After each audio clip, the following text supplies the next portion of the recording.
Alright, hello everybody, we are back with another session of world building in Inside Unreal Engine. Okay. Let's see.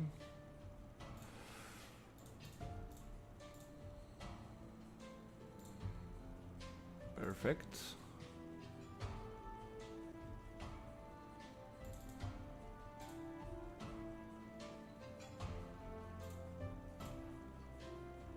Okay, ready?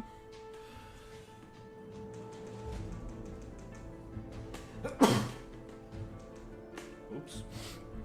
Okay.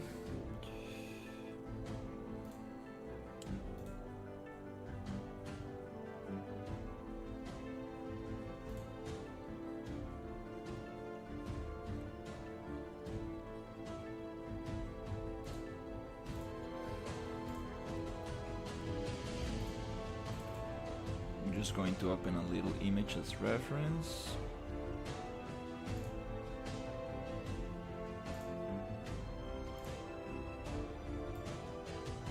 Okay, this is great. Now I can start. So today the idea is to get some of the biomes going. First of all,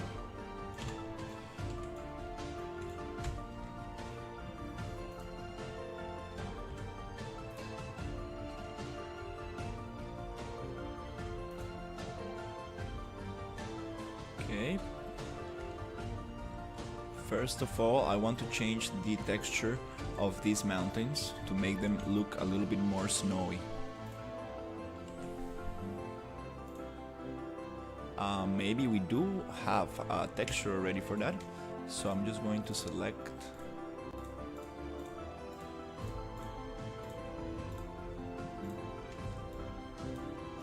perfect.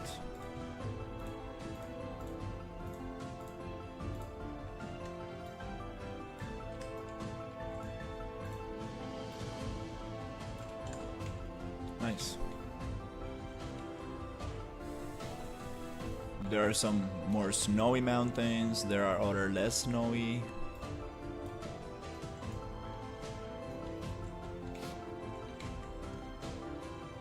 Okay, that's cool. Now, the next step is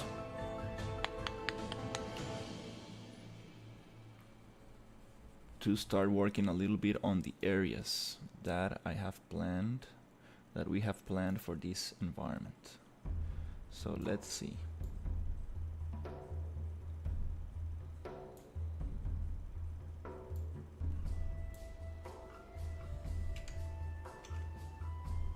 Perfect. Nice. Okay. So here we got the coastal village, we got a dark temple, we got the lost city, desolated battlefield, forgotten city right here. We got the mysterious well forest, we got the overgrown temple, we got a plagued village, ruined city, abandoned castle, hidden library, crumbling tower, and here we got the underground arena and Lord Darius' throne. So here we got a monastery as well. Okay. I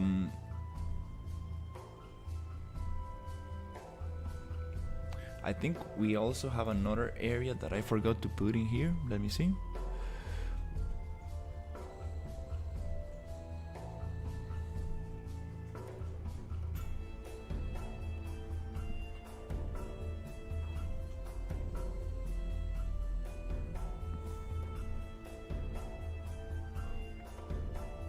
We also have a desert biome. Super awesome. That's super cool stuff. So let me think. Where should we start and what should we do? Okay, let's try to give it a nice pass. Let's start from the bottom.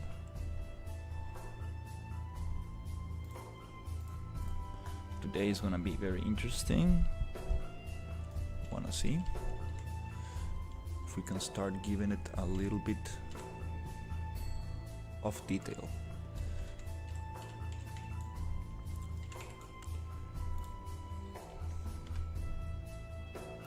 Here I'm gonna take this water out.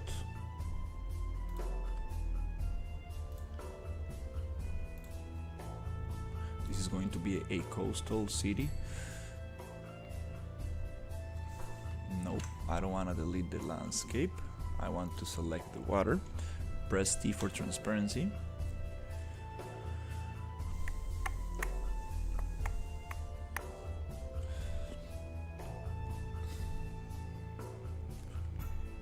Whoop.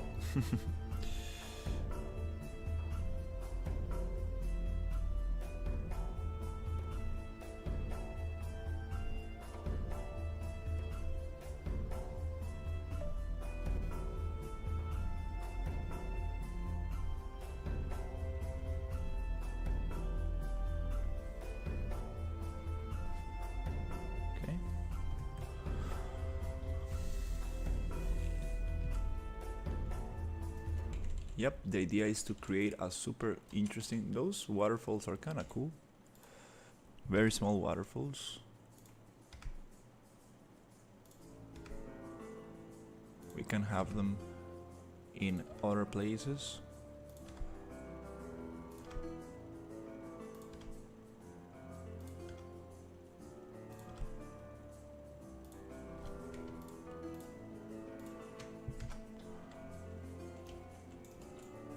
Pretty cool. Tropical waterfall. Nice. Yeah, we can add them in other areas. Nice. This water is the original water, okay. And let's start cleaning up this little area, because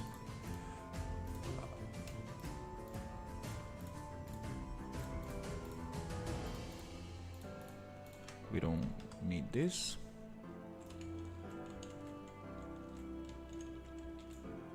This is going to be a coastal city town.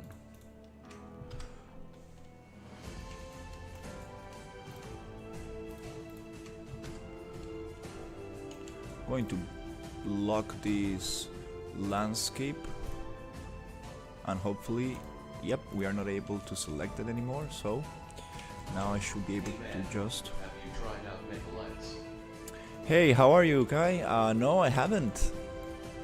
Very excited to try that out, for sure. I've seen some great performance improvements for that. Very, very exciting technology. I'm just running out of the storage space on my computer, so I don't really want to download the new version of Unreal yet, but I do want to try it out. Maybe on my other computer I do have more space. It's just because now I have a project with Megascans, so I don't wanna. I wanna save some space for sure. But it looks amazing. Like, I'm super excited to try that out. Somebody tried that on. Your showcase looks insane. Yeah, so some friend of mine tried that, and he said that the improvement in frames per second is crazy, like crazy good. Really wanna see how that works. Super excited about Epic Games giving like this, working on these technologies. It's super impressive. Okay, so today I'm just going to give a quick pass to the environment. Like, I'm trying to really push it today and see if I can like just block out, place the different areas, not give it too much detail.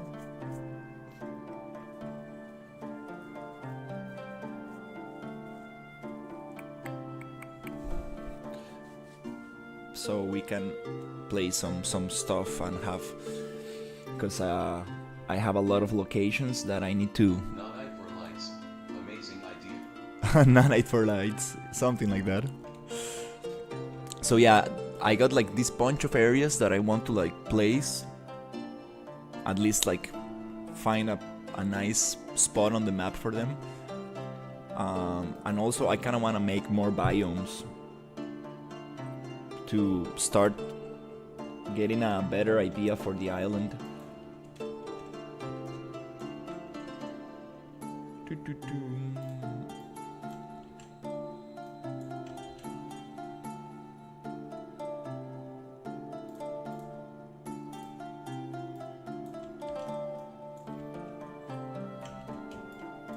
Okay, well,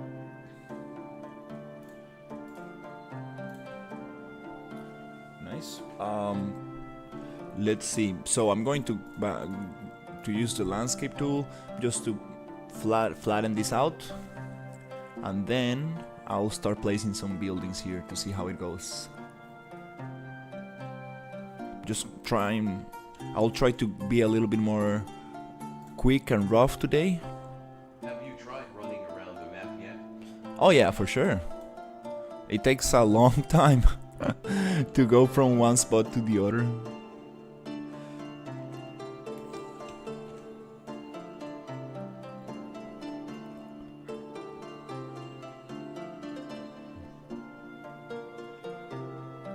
It takes a while.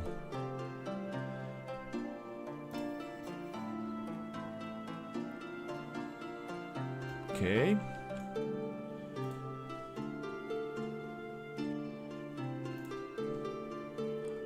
Let's change this tool strength and try to push it there. That's nice. Okay. Not like that. Maybe 0.1. Yeah, it takes a long time to walk from one area to the other. Maybe we can have some mounts so we can like move around a little bit quicker, but at the same time it's kind of nice. It gives that feeling of like very big environment.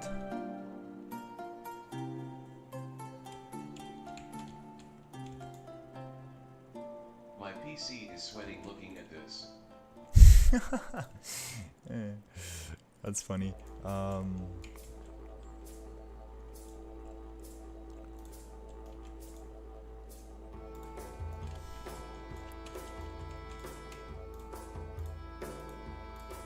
I need to lower down this thing right here. That's a super cool boat right here.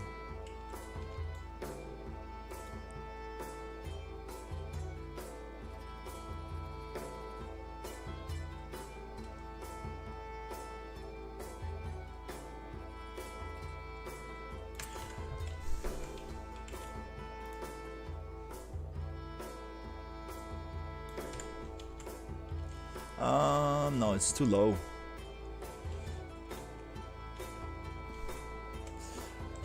Anyways, I'm not gonna give it too much attention like that. I really wanna give it like just a quick like layout. Yeah, just a quick layout. I'm gonna like polish later. I wanna like try to implement that mindset of just go a little bit quicker so I can really see the whole picture instead of just focusing on like one little area. I really want to see if I can start implementing some of that, and then we can also just polish, but for now I really want to see the whole thing together.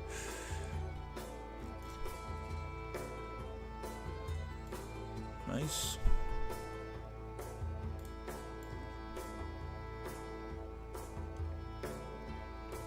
Nice. Okay, here we can have a little bit of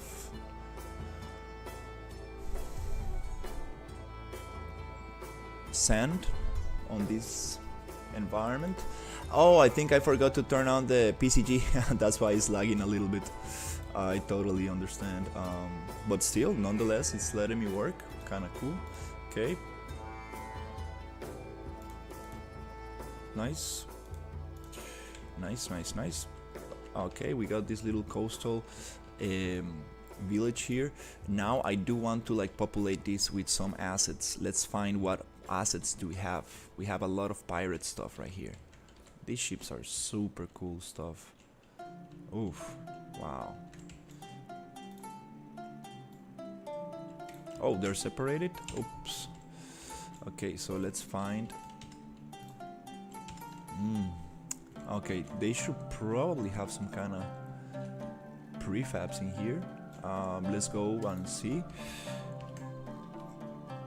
Buildings, props, ships, weapons, buildings.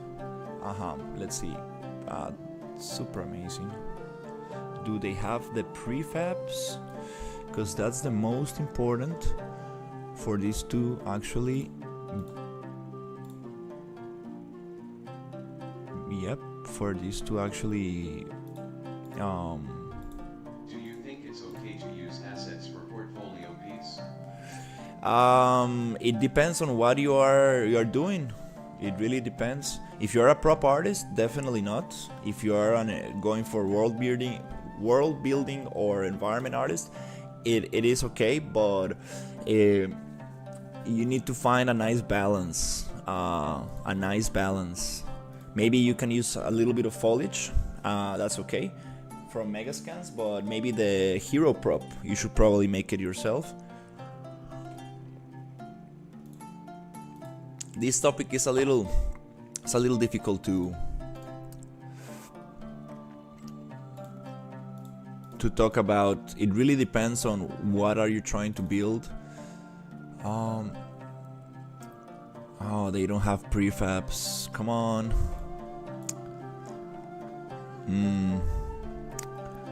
No. This really makes my work much harder. Okay, let's see. Building fantasy preset. Okay, they do have presets. It's just that they don't have a different folder for it. Preset. I want the presets because that will make the whole thing much easier.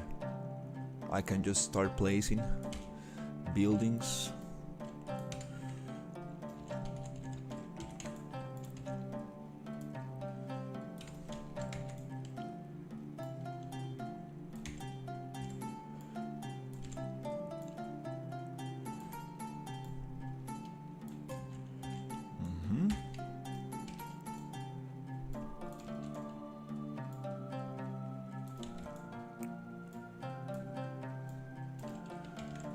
Yeah, I mean, but there's no problem in using 3D assets. You just need to be very creative on how you use them. For example, you can use Quixel Megascans to build a nice structure out of like wood pieces, right? You can really combine these assets in very interesting ways, and that's probably going to be very nice for... Yeah, there's foliage artists that only do foliage, so don't worry much about foliage. Worry more about composition, lighting. How can you make something interesting out of the Lego pieces that you have? You can really build something interesting with the Quixel Megascans and combine those assets in very interesting ways. You can modify their textures, you can modify their colors, you can really make a fantasy environment out of these assets. You can combine different pieces of wood to create your own structures, and really, you can really use them in different ways. And actually that shows that you are a very creative person and you can really manipulate different assets in different ways, and I think that's very positive for your future employer, because it's like, well, I can give this guy different assets and he will be able to use them in very interesting ways. It's also nice to create your own, like for example a hero prop. You can create your own stuff and combine it with other things. So I think it's very cool. It's very cool stuff.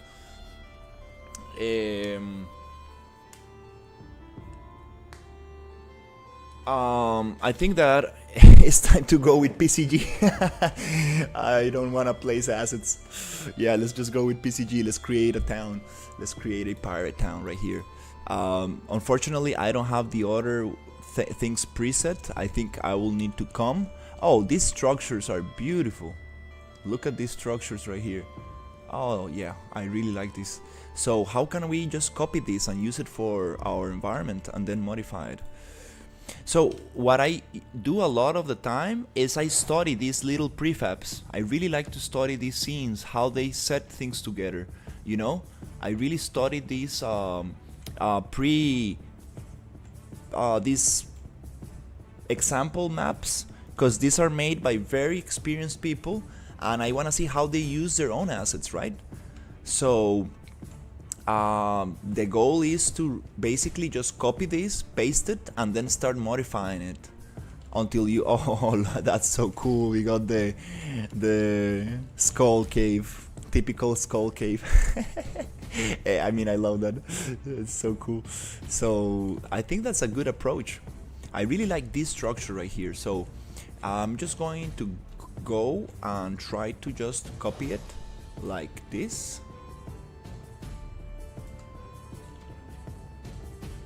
Maybe get rid of that. I really need to start using my time a little bit more efficiently. That's what really distinguishes like professional artists from beginners. They can really know where and how to use their time in a more efficient way. And it's not about the fine details, it's about the whole picture. You can always go in, like deep into details, but you need to get that whole picture first. And that's what most professional artists are very good at. They get this whole picture first, and then they can just keep on adding and adding and adding. I'm picking up something very big here, but might as well just copy this and see if we can paste it. I want to turn this into a prefab. Oh, this water is moving, that's crazy. Okay, just put it here. Let's see if I can copy this here.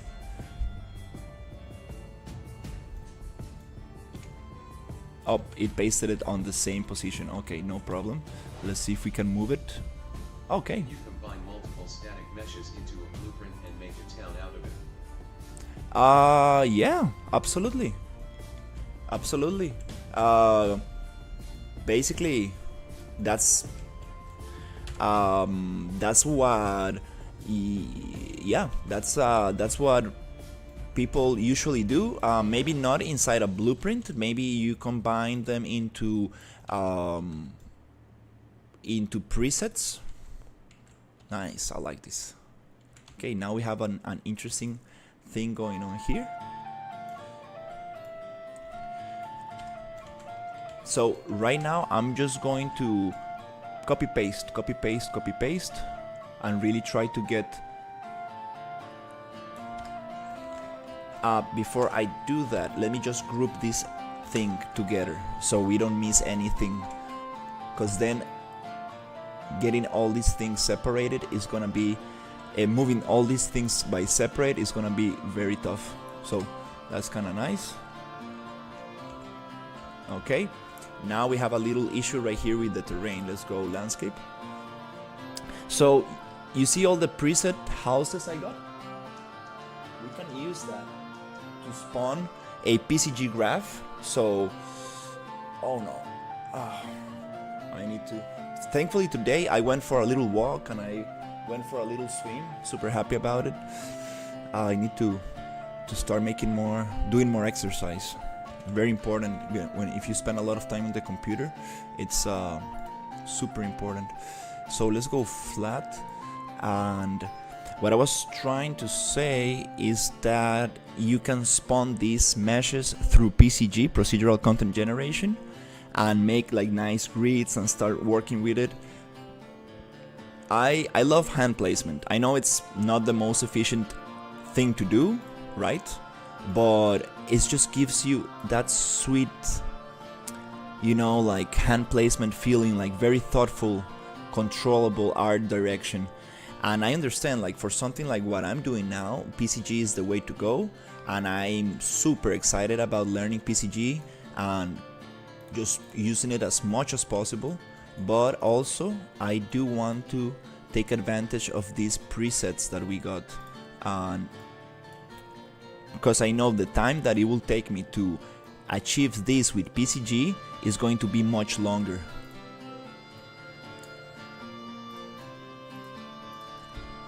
Than just copying and pasting and then modifying.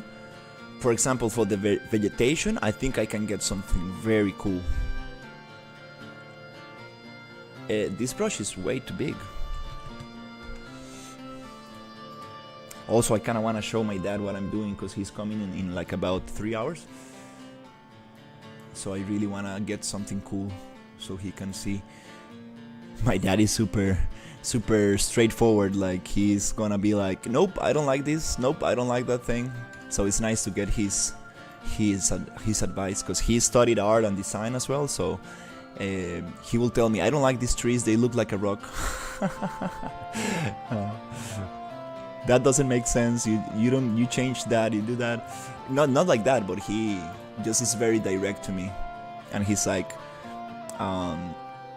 it's kind of nice to get like a very honest opinion on things. It's like so nice. It's very refreshing. He really doesn't hold anything back, you know. Also, my aunt gives me like very good advice. She's like, no, I don't like this. Okay, you see now. I'm not gonna care much about the placement for now. I'm gonna start getting a little bit more of those little buildings there, and then we're gonna use a lot of these assets for vegetation. I love the little, not the smoke. This smoke I don't really like, but the birds right there, beautiful. Let's see. So we do have a bunch of little. This looks like a very messy wooden town. Very messy. It's like almost falling apart. Here we have more of the colonial kind of. You see, like these are the guys who are more wealthy and stuff. And maybe this is not the kind of town we want. We want more of a pirate town, more of a destroyed things like this and stuff. I'm impressed with this, and this is like a kind of like a fortitude kind of thing. We don't really want that on this coastal village for now. I guess this could be an island. Reminds me of Sea of Thieves. Beautiful game. Like, I'm so impressed with their stylization. And this house, look at this house. This kind of, is it like Victorian style? I need to learn more a little bit about these architecture terms. Yeah, definitely don't want those in the coastal village. We want more of a pirate town. So let's try to copy this little. Tell me which asset pack is that? This is the pirate asset pack from Cinti Polygon Studios. If you go to the Cinti Polygon, let me write it for you right here. Cinti Polygon.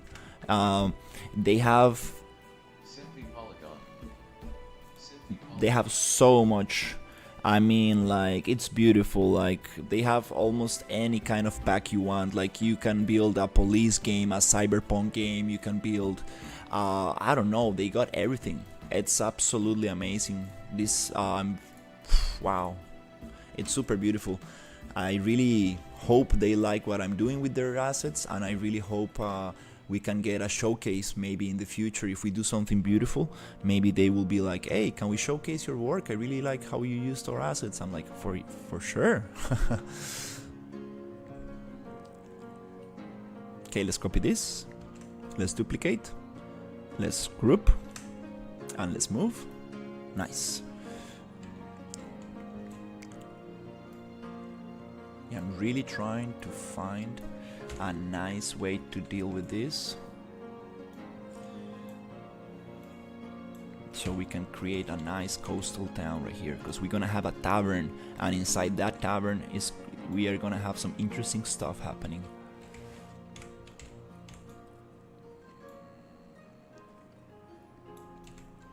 And these assets, like for example, if you I want to make a tutorial on this, maybe Cinti, it's okay, I think it's no problem. Like yeah, I want to make a tutorial on how to achieve this kind of style using Blender. So if you want to create assets that fit into this style, you can do so.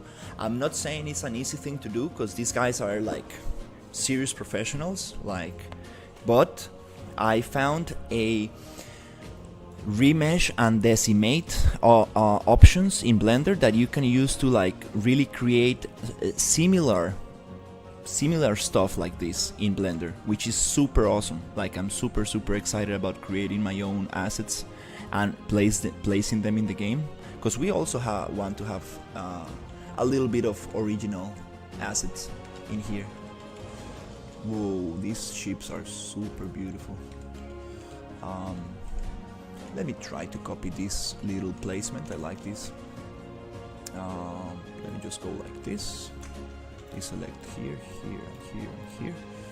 Yeah, today I'm just going to like go a little bit more rough. I don't really want to get stuck into details. I really want to see the whole picture. I really need to train myself to start doing this more often. And if you really think about it, it motivates you a lot as an artist, because you see the progress faster and faster, and it keeps you going.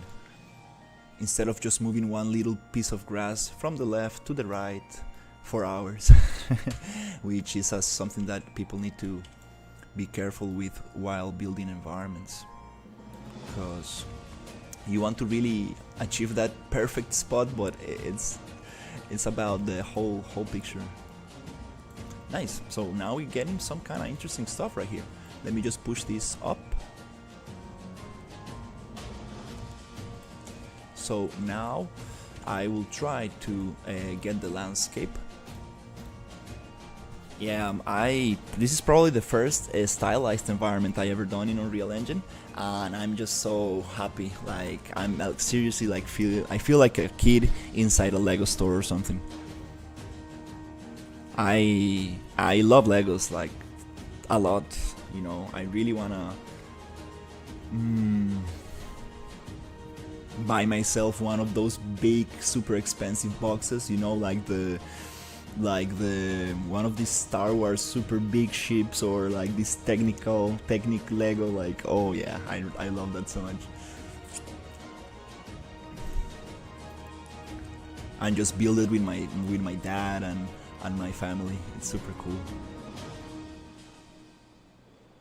It takes a long time, and it takes a lot of attention. I'd love to see a tutorial for modular kits with this style.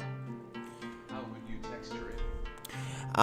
The texture is super cool, cause actually, it's just color. It's just color, you know, and it's super sharp, right? So all these angles get a different kind of light. So it kind of textures itself with lighting. It's a little bit of a genius solution. Like, I'm not gonna lie, like the more I work with these assets, I start realizing how smart these people are, and it looks beautiful, and it's great for performance, and just like everything works. Like, I don't know, like I have my second thoughts on realism. Like, realism is nice, but it takes out from imagination, right? Like, I know, like, if you are going for a simulation, for example, flight simulator or something like that, it's nice to have realism. But I like this kind of style, because it really allows for you to imagine the other half. You know, it's like it allows for more. I don't know. I don't know how to put this in words, but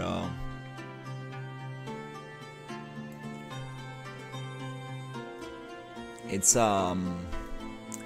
friendlier to work with, I will say, from a per. So is it just one texture, matte color, headless? Yes, let me show you. Let me show you how these guys deal with this. They do have textures. Some assets do have textures, but look at this. It's super awesome. Let me show you one example. For example, what can I say? Let me just select one of these and let me show you this one right here.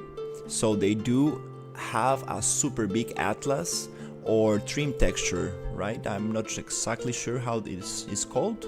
I believe it's an atlas. Oh, and they do give you a little bit of beautiful description of what these things are. It is, I think, an atlas, but I think atlases have transparency. I'm not sure. I'm not very good with these terms, but this is it uses the trim sheet approach, meaning that you map your assets to a very specific part of this asset. So you have gradients, you have different things, and it's super beautiful because at the end of the day you're just using one single texture for your whole asset pack.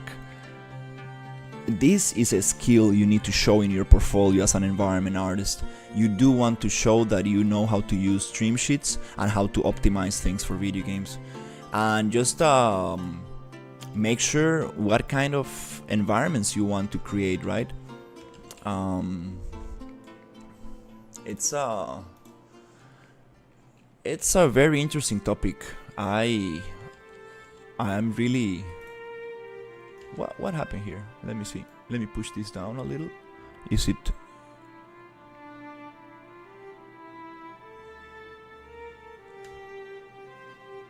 And it's so low poly and efficient. I love this. Let me get this flat out so we can get a little bit better of connection in the ground. Yeah.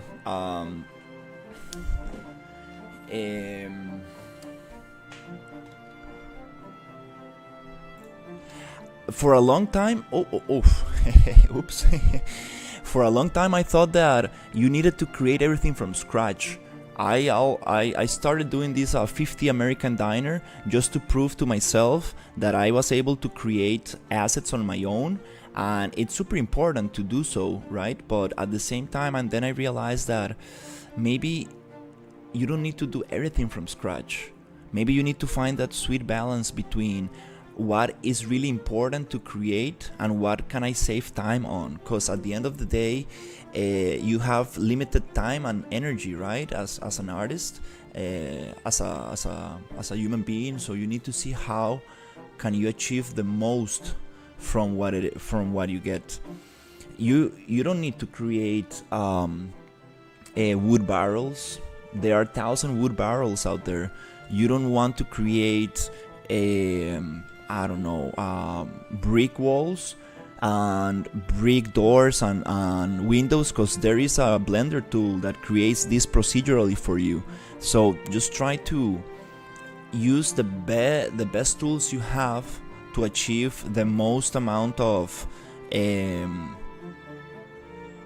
visual impact, right, with the less amount of work possible. And it's super interesting because there's people who do 3D environments to be used as concept art, and nobody cares about who made those assets. They just care about composition, lighting, how the whole picture communicates, about the idea behind it. It's a very interesting topic, and it really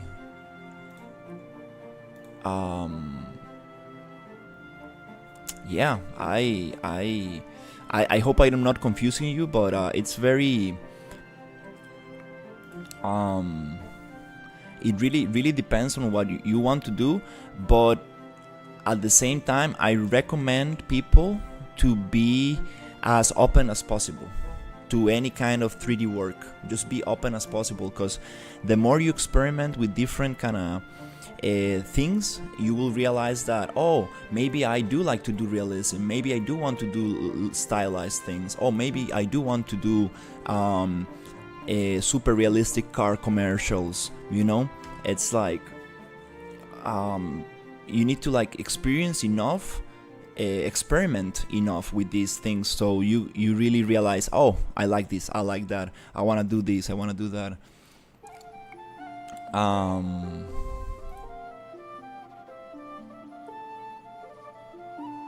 So yeah, it's a very interesting thing. I don't know, like maybe nowadays I think I might recommend people to just have a very varied and portfolio. Don't stretch it too long, like don't do like characters and props and environments and animation. No. Focus in environments. Okay, you like environments, focus on environments, but do a little bit of stylized, do a little bit of sci-fi, do a little bit of realism, and then you might get a client that says, hey, I really like this piece, can you create something similar for me? So you have a little bit more of possibilities. It's very interesting stuff. I don't know, I'm super happy, I'm super grateful with my clients, and don't be scared of posting your work.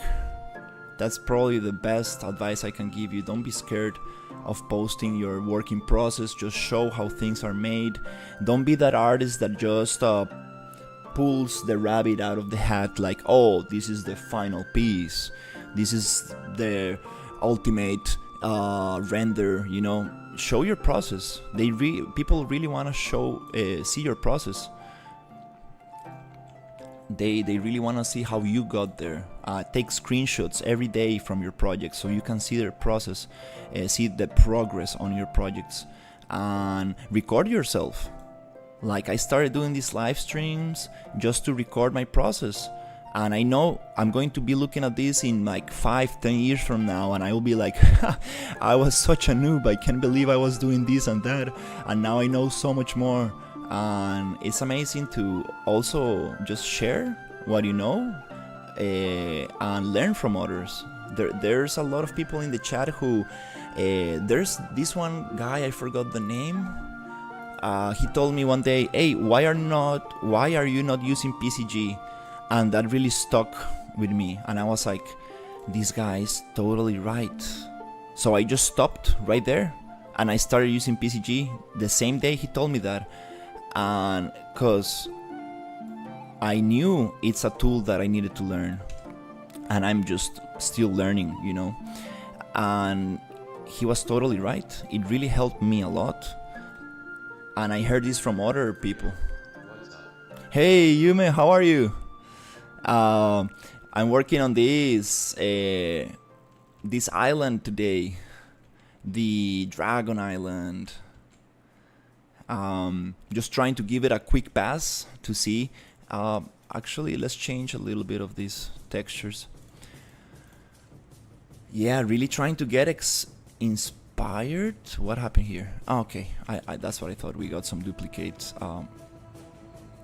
Really trying to get inspired in some like structures, some like interesting structures, because I want to build some beautiful structures for the concept art project. You see, a lot of wood and stuff. I really wanna do this kind of structures, but with mega scans, and really get some interesting stuff. So I will really appreciate if you can send me maybe 1 or 2 images more about what kind of buildings will you like to have in the concept art project. That will be absolutely beautiful to start seeing. We do have these other ships, but these are super stylized. Maybe, I mean, they can work from very far away. uh, so yeah, that's what I'm doing today. My dad is coming in probably a couple of hours, so I really want to show him the projects. My dad also studied art and design, and he's gonna critique my work, so I really want to push it a little bit. And it's always nice to have a very true and transparent critique. It's nice to, my dad is a little bit not harsh, but like very unfiltered. He's like, dude, I don't like this, dude, you should probably change that doesn't make sense. And it's super nice to have that critique. It's like, it reminds me of my professors in university. They just ripped your work apart, and it's like, oh no. But if you really pay attention to what they say, you can really improve a lot. So yeah, let's try to just copy this around a little bit. This town, maybe this other one. I'm just gonna copy here and paste it. Yeah, absolutely. You should probably share it on the Discord. We have other amazing environment artists. So I will definitely give you my honest feedback, and there's other people who can also help give you feedback. It's nice to have feedback from the most amount of people. Obviously, constructive feedback, right? You don't want people just to say, oh, that's ugly. No, you want people to tell you, why is it ugly? How can I improve it? What is not working? And they don't even need to be artists themselves. Sometimes this was told to me by a professor. Sometimes you just want to call somebody who has no knowledge in design or art, and he will see your work, and he's like, this looks very nice, but that doesn't feel okay. That looks weird. And that's very strange to me. I don't believe this. I don't like how the shadows are. Like I don't like the shadows, or I don't like the structure. So you are so focused in the artistic things and in the whole technical aspects that you sometimes forget about this kind of like very, how do you say it, logical way of thinking. So it's also nice to share your work with non-artists and non-designers. In other words, everybody's feedback is super valuable, super valuable. I remember one of my old clients, I did an environment for him, and he was like, dude, is that fire? Because it looks horrible. And I was like, I'm sorry, dude, these particles are terrible. Let me get better particles. And he was like, dude, it looks like PlayStation 1. Can you can we buy other particles? I'm like, yeah, let's get some particles. And we got some real nice particles, and everything looked so super nice. Hello, how goes the world, Bill? Hey, how are you, Shadow? Very good. Today I'm working a little bit on the coastal city. Here we're gonna have a coastal pirate town with a tavern, and I'm trying to just give the whole island a little pass of detail. Now it looks like a snake dragon. Rawr. It's so nice. I've been going hard with the pirate theme these days. So right now I'm just going to work on the landscape to flatten this out a little and just try to show a little bit of the structures. But yeah, Yume, I really want to start with the buildings. I think it's the next step to start getting the whole picture on the other project. Super excited about that project. Yesterday I just I felt so proud of myself because I was experimenting with booleans and PCG and a lot of things, and I'm just very happy, that all these ideas that I had in my mind, these technical approaches that I had in my mind actually worked out. Actually resembles a dragon head. Nice. I appreciate it. Yeah, before that it looked like a seahorse, and yeah, my team didn't like it. They were like, dude, that doesn't look like a dragon. Like, can you follow the reference, please? And I was like, yeah, you're right. I'm sorry. Uh, Oh yeah, I can't wait to see this. I'll give you some guidelines on the layout of the city, but the rest I trust to your creative processes. yeah, I love like the more images you can give me, the more information and description you can give me, it's gonna like get us closer to that image, cause I'm not gonna lie, like I really enjoy getting information from people, cause this is the hardest thing to do, like coming up with good ideas, and I think that your ideas are super amazing. Hey, how are you? I'm working on the coastal city right now. So today, John, we are going to get just a quick approach on all the little areas. I just really wanna like. Hello together. What's up? I'm really trying to get all the areas just a little bit blocked out, like just a quick pass of detail on them, right? Just so we can like really feel a little bit of the environment. I love these structures right here. This floating boat we're gonna get rid of, and stuff like that. So I'm not worrying much about details right now. I just wanna see like the whole picture, how it feels. This cave right here, we can leave it for something interesting later on. But right now I'm really trying to just flow, and try to achieve the most amount of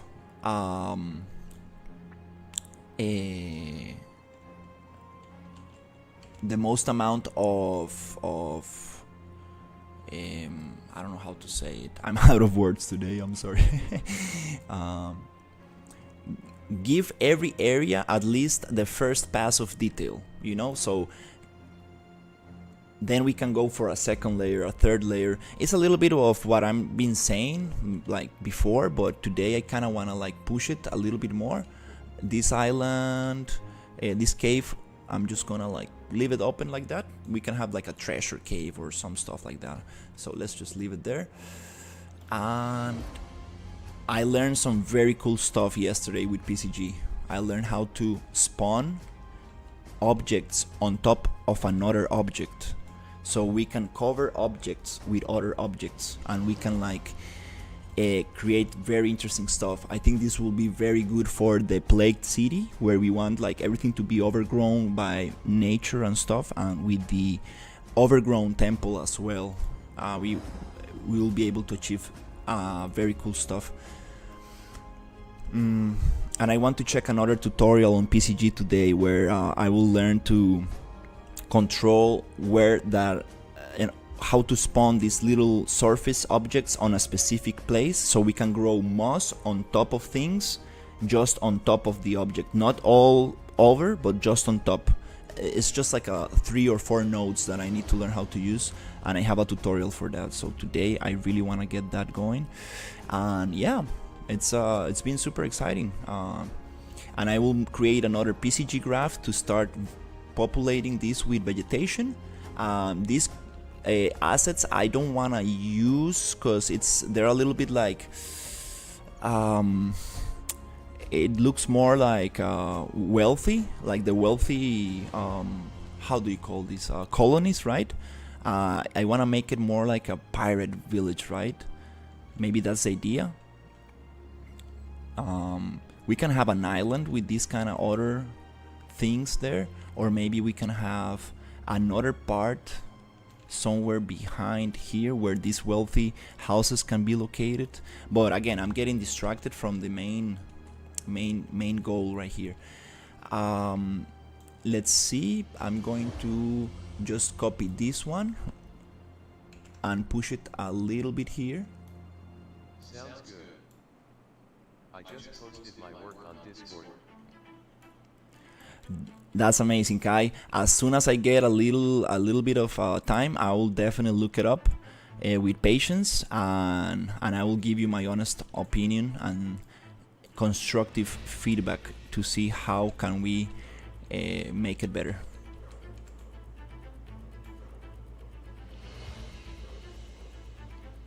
Yeah, another thing that I think that artists need to really be serious about is taking feedback. I remember when I was in university and I was very young and very immature. I remember getting mad at some professors because the feedback was too harsh. But the more I understood that they were there to help me out, I started like understanding, and then I started understanding why other people had they improved faster than me because they actually were paying attention to all this feedback that they were receiving. So it's very funny. You need to be super open to feedback, and it's super nice because there's like a sweet balance between like telling people the truth but still not being too harsh, but it's kind of interesting. I like the harsh feedback from some of my professors. My first time working on environment in Unreal.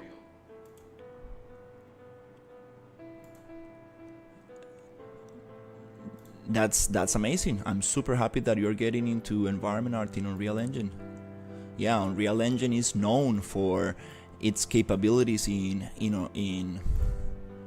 making beautiful environments. That's what got me into Unreal Engine. When I realized that I was able to use Quixel Megascans and just populate worlds and move the light in real time, I was like, that's everything I wanted to do as a 3D artist. I was like, what?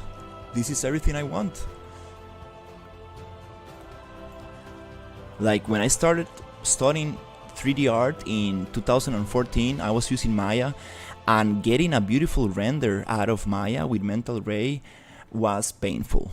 It was difficult. It was like a miracle to achieve something beautiful in that time. But when time passed by, tools got easier and faster, and computers got better, and now we can just fly around like a super huge map, and it's like, how is this possible? I still don't understand. This looks better than, like, I don't know, any other render I've done before. It's crazy. Let me check. Whoop. Here I'm going to go landscape, and I'm going to smooth it out.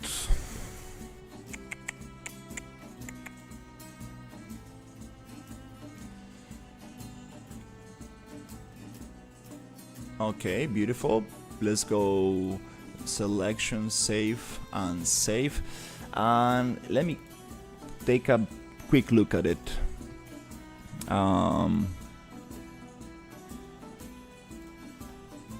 Oh wow.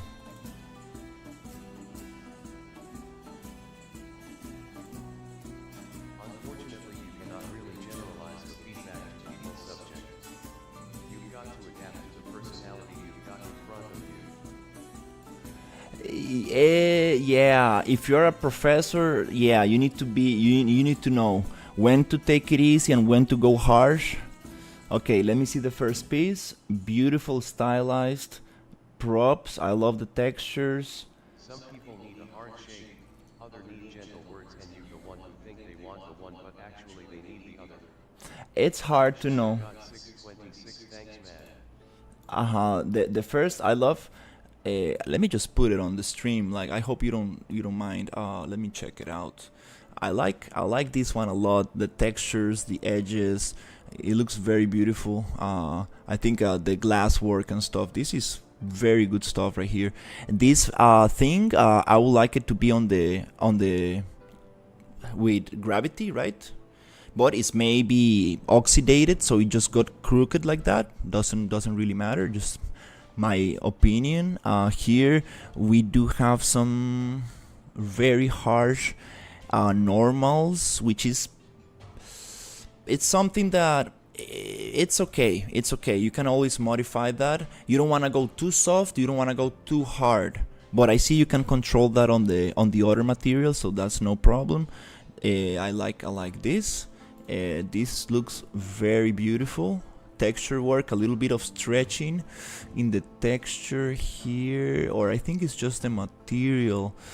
I think this is Substance Painter, right? I love this letter here, right? Oh, that's super nice. Rust and stuff. I love the bending on the things.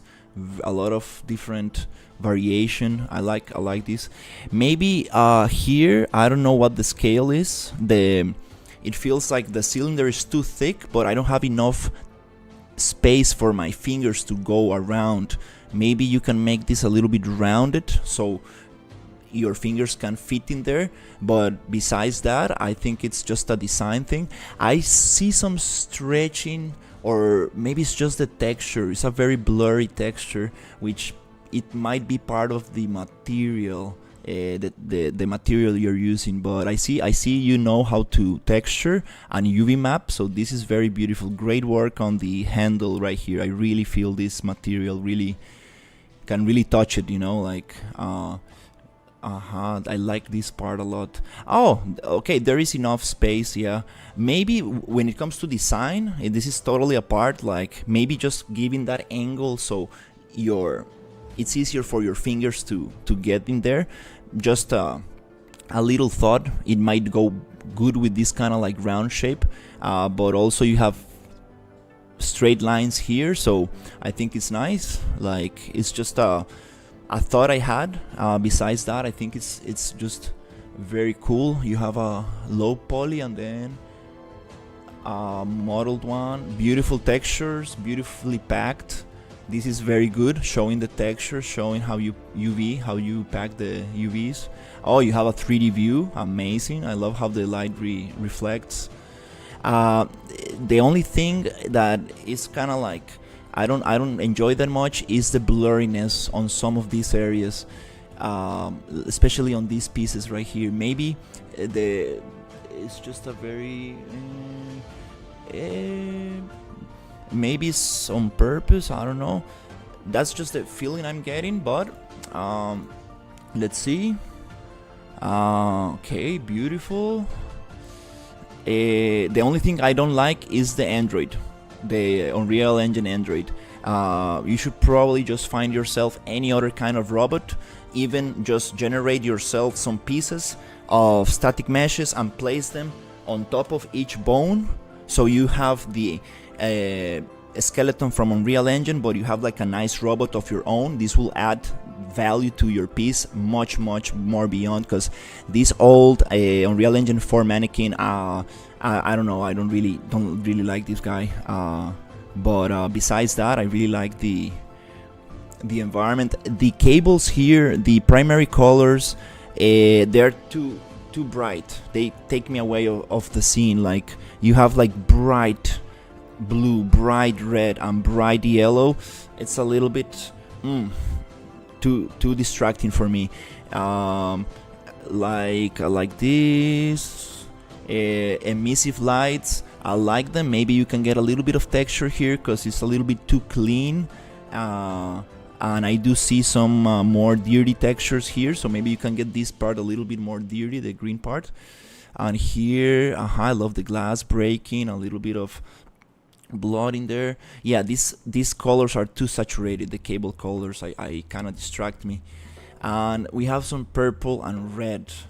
I don't know, I might just make it red as well to keep it more. We have a bunch of colors here, a little bit too much, I will say. If you keep this red and maybe a green light going from here that you have already, green light, I think it's very nice. It's just that to make it a little bit more monochrome, maybe complementary colors.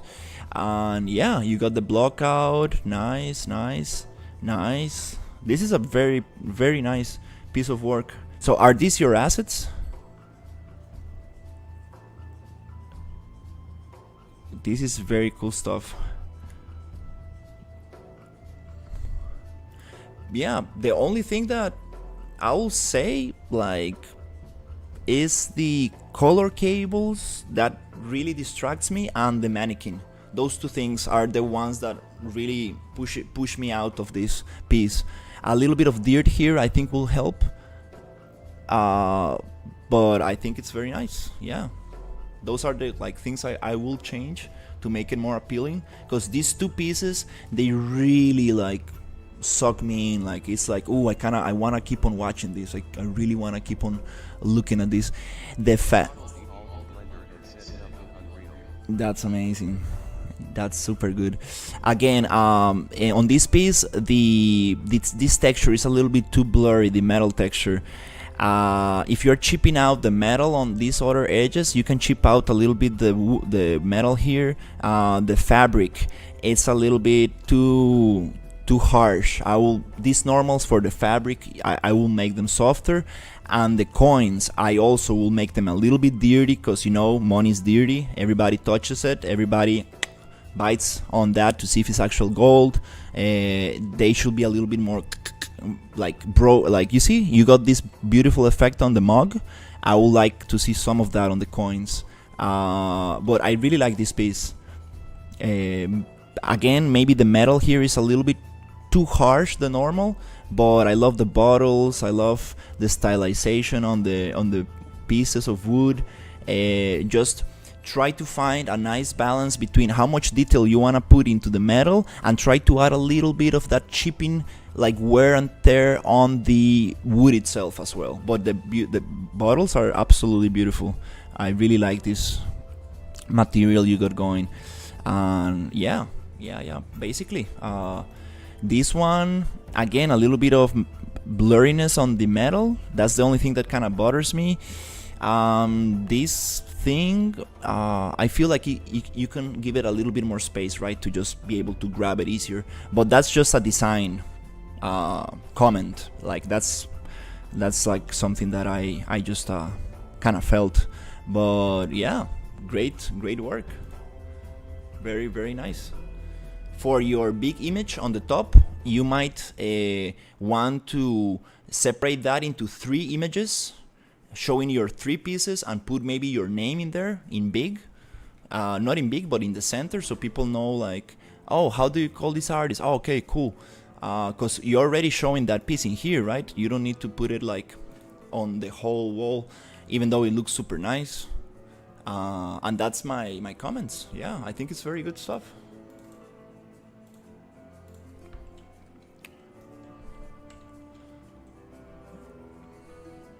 And this is not like black and white, right? Like don't take for like don't think that whatever I say is like set on stone. Like it's just my like sincere opinion on how these pieces made me feel, and what would I change if I were hiring you for this kind of work.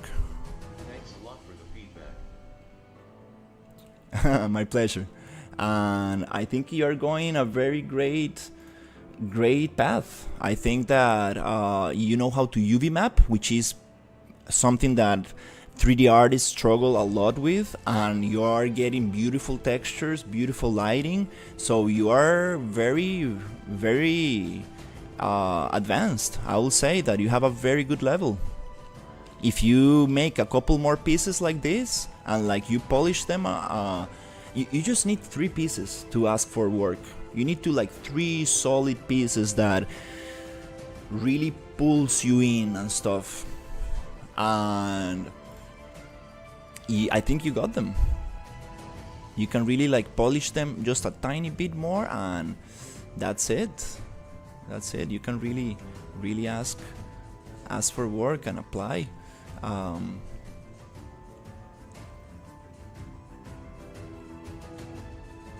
Right now the 3D industry is a little bit the entertainment industry is a little bit not doing so well, so I will try finding an internship. I will try that's what I recommend people the most. Just try to start in a small office, small studio. You will have a much better time, because now 3D AAA studios are not doing very well, which is it's a shame, right? Because unfortunately, we got a lot of layoffs in 2023, on 2024, and we have all these people who have been like all these professionals who have 5-10 years of experience working for AAA studios, competing with people like us who are just getting into the industry, right? So it's a little tough to go find work in these big studios, right? But at the same time, there's a lot of smaller indie studios that need these people because they are not able to hire somebody with 5-10 years of experience at like true senior artist, because he's not gonna work for a starting salary, right? They charge a lot. Like these guys from AAA studios, these artists, they charge a lot. So that's a nice gap where you can start getting into the industry.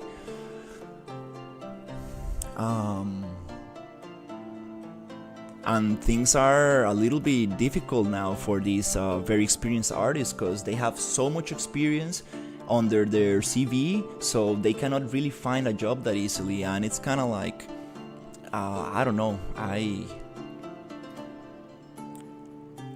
think that is kind of also positive because these artists might start going into indie studios and the quality of indie games will rise up because they will start getting these AAA artists in there. And I'm not saying that indie studios cannot hire like super good artists, because indie studios do have amazing artists. It's just that things are changing a lot these days. I'm very excited, I'm very excited. And if you look at the whole history of video games, there's never been a day where it's like, oh, today is the perfect day to do video games, everything is perfect in the world. No, that day will never come. So I've been really focusing on Unreal to become an environment artist, but the node system is a bit complicated and confusing. Node system for what? For materials or for procedural content generation? What do you mean by node system? Or blueprints for creating logic? What do you mean?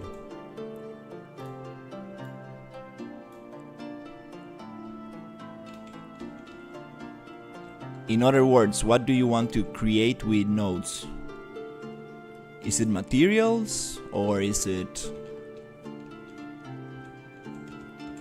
game logic? Because I can definitely help you out and point you in the right direction to see what you want to achieve.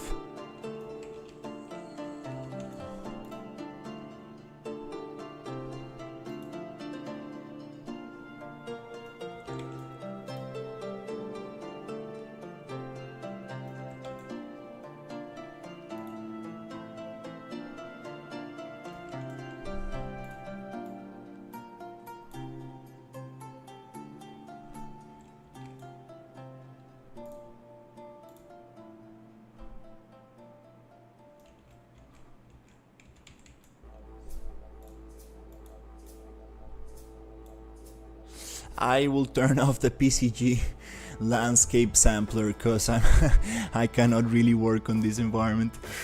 I totally forget about this. Just turn it off here. Turn it off right here. You like anything with nodes? I don't know like which socket to plug into XD. For materials, you have Substance Painter. I see you know how to use Substance Painter, which is amazing. It's a must for an environment artist.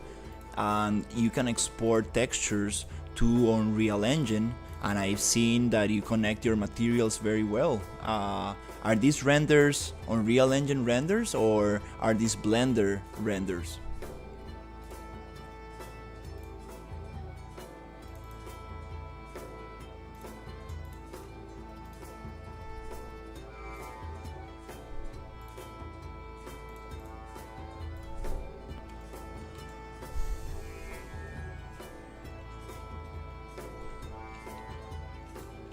Okay, this is nice.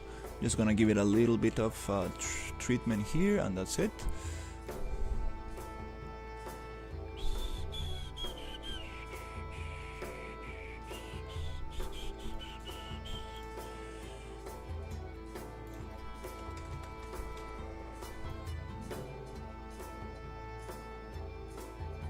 Up, not like that. I want to push the height from here, and the height from there. Yes, rendered in Unreal. Oh, Need 2 weeks to figure things out. that's super great. You like, yeah, you got it. You got it. From Substance Painter, you have a template that exports to Unreal Engine. So you have the ORM texture, stands for occlusion, roughness, metallic. So each different channel is going to represent a different connection in your material. So you have the occlusion channel goes to the red channel. You have the metallic channel that goes to the blue channel, and then you have the roughness channel that goes to the green channel, right? Very importantly, this ORM texture, you need to check off the little check on the image texture that says sRGB. So this is gonna be interpreted by Unreal as linear color, and it will allow you to use these different channels. This way you will achieve a better look on your roughness and your metal materials. Also, there is a color plugin, a color, what's the word? It's not a color template. It's a Yes, that's right. It was the first time I've seen a Pac-Man. nice. Yeah, that's how people do it on the video game for video games to save texture, size, and space. There is a free color loot, right? A color loot that will make your Substance Painter viewport look closer to Unreal Engine. This was developed by a Rockstar artist, and I can share that link in the Discord. It's totally free, and if you are texturing for Unreal Engine using Substance, it's a must. You need to use this, and it will give you a closer look, so you can work your metallic and your roughness a little bit closer to what Unreal is going to look like, and you're gonna save a lot of time getting a closer, what's the word, getting a closer result to what you actually see in Substance Painter. So this is a very important thing that I want to share with you, because I see you do amazing textures and you know how to use Substance, so this will help you a lot to achieve better results in Unreal. So you got materials down. That's probably one of the most important things. Materials can go very complex. They can go seriously complex. I will share another tutorial from a very professional artist who goes about everything in materials inside Unreal. If you see that 40-minute video, you will become a master creating materials in Unreal. I mean, not a master, but you will understand how things are done by professionals. You will be able to create your own master material inside Unreal, and that's how video games usually work with. Good afternoon. How long did it take you to learn Unreal Engine? I'm learning right now. Yeah, it takes a long time to just decide what you want to learn inside the program. This is a very big program, and it's very hard to learn the whole thing. So you need to decide what you want to do with it, and then deep dive into a specific area of the program. It's good to have an overall understanding of what's possible inside the program, but it's a very big program, and you need to experiment a lot and see what you want to do, right? You can go into environment art, you can go into world building, you can do character animation, you can do game logic, you can do architectural visualization, automobile visualization. You can just render things with the path tracer. There's a lot of interesting things you can do. So deciding what you want to learn first, it's the most probably difficult thing, because it becomes very overwhelming if you want to learn everything at the same time. That's why I recommend just experimenting a little bit, doing tutorials, getting comfortable with the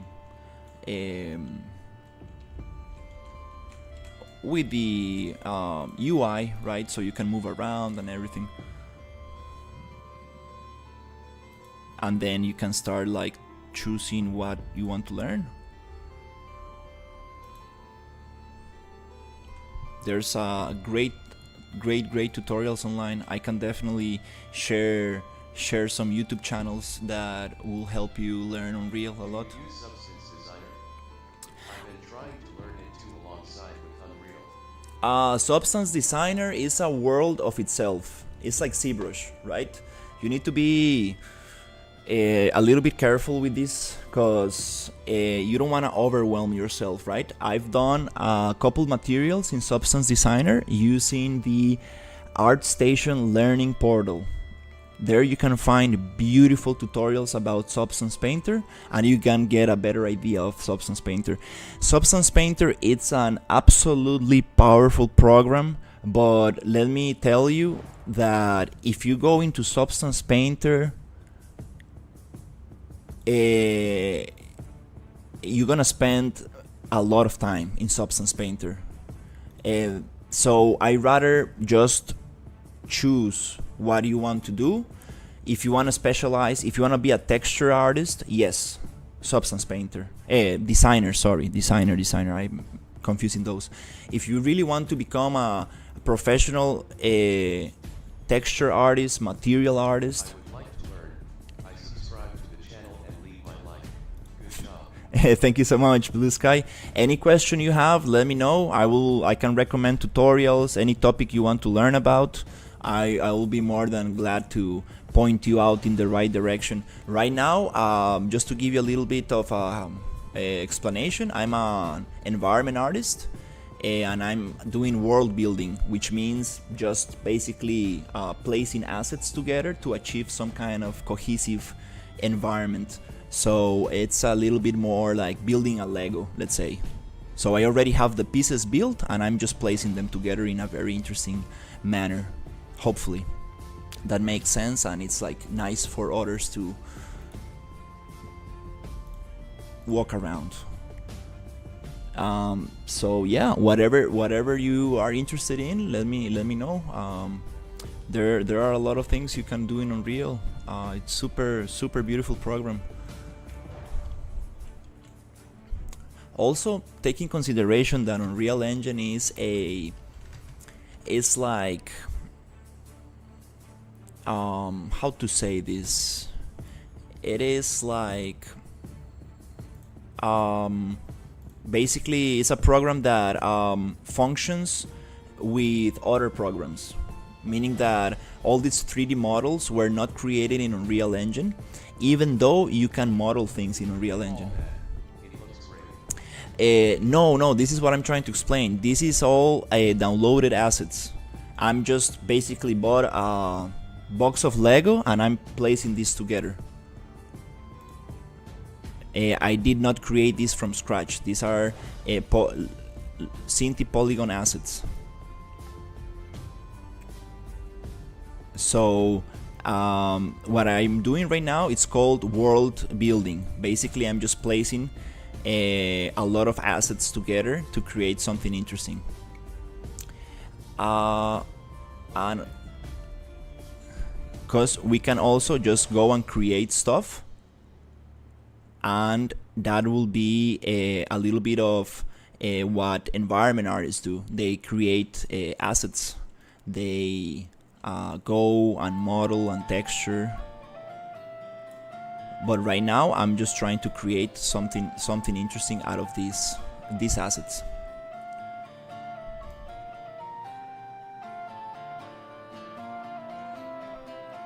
So it's a little bit of a different kind of workflow.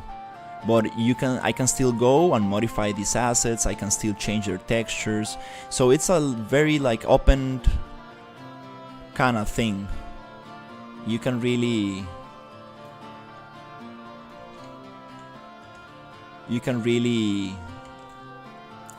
I don't know how to say it, combine these things and be very creative with these different disciplines, right? Like there's not like the line is very blurry between these disciplines.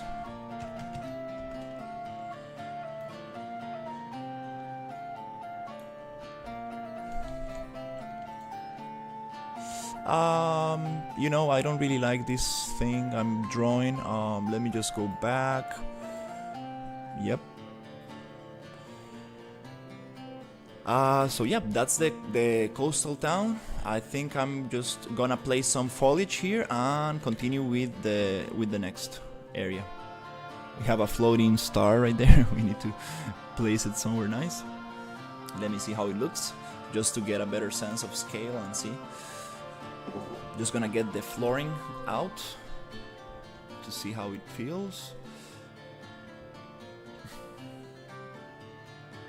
We got a lot of floating assets and intersecting stuff, but it's okay, we're gonna get it fixed.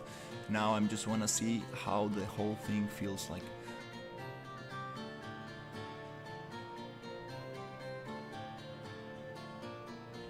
Look at this palm tree just totally buried in the sand.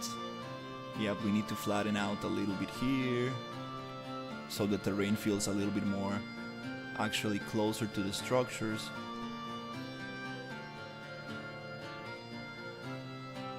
Nice. Yep, a little bit nicer. I think it's gonna work out. Just I'm gonna give it a little bit of care. So here I'm going to select the group. I'm gonna. What's the name of the asset pack again? All these assets are from Cinti Polygon. Let me write it down. Cinti, I think it's like that.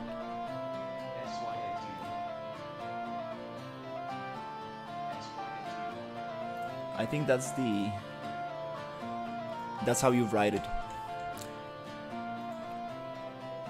They have a lot of different assets like cyberpunk, police stations, everything like you can think of. It's super cool.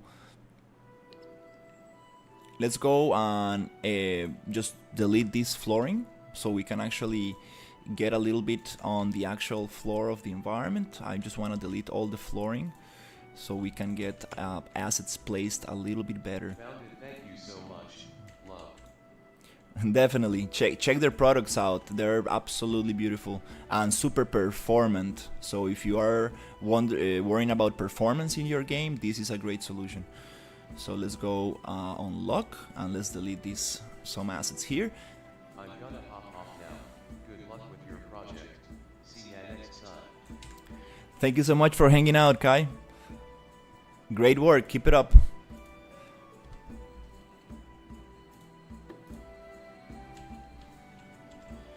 Okay, so nice. Now that I got rid of these little like landscape pieces, let's say like flooring pieces, I'm going to actually get into placing them a little bit nicer in the floor. Let's just select the whole thing and then go group and lock. I want to lock this group and then just push it a little bit like that. Yeah, it doesn't need to be totally perfect for now.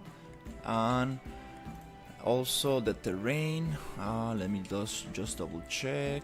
Yeah, I like this just to be totally, and then we can actually add a little bit more and stuff.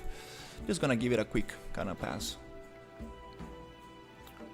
It's nice to set up a timer so I don't spend too much time on this area, because I do wanna move a little bit to the other one. So here, let's see, and I'm going to go flatten and try to just sculpt flatten. There you go. Oops, not like that. Flatten.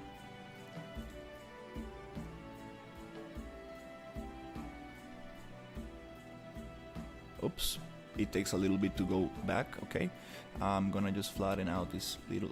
Oh, is the strength too much? In that case, maybe the brush is too big. Let's go 250.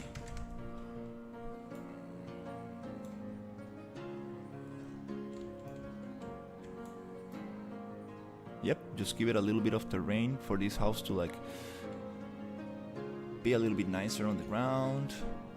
Yep, that's kind of cool. We can always just work it out a little bit. And here I'm just going to sculpt, just one click to push the terrain up a little bit, 2 clicks like that.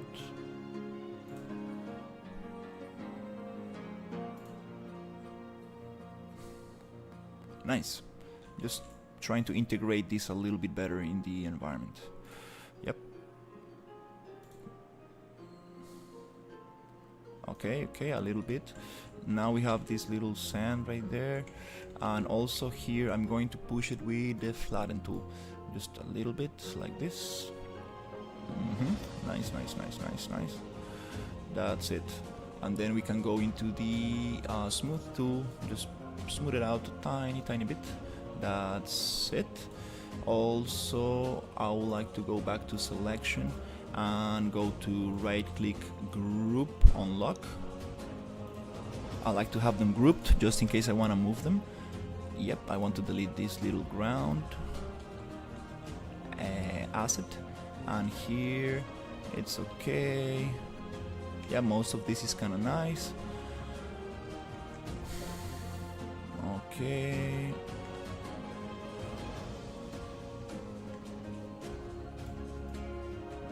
Okay. Right here, I'm going to just go into landscape sculpt. Try to push the ground a little bit where it needs to, just to make things feel a little bit more connected.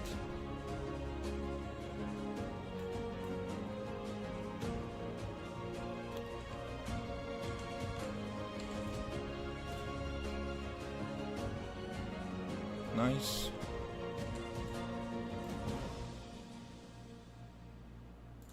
Then we can just move the assets down a little bit one by one, but that's a little bit of the polishing part. We can also just flatten out a little bit this area, but that's cool. Just gonna leave it like that.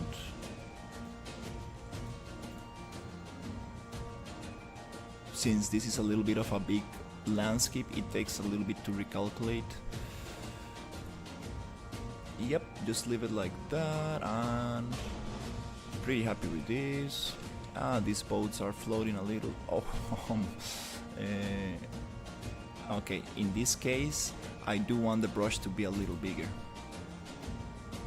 Okay, there you go, just click it once. Oh, maybe on the center so it doesn't push it that hard, like this. Just one click up. Let's go strength 0.1.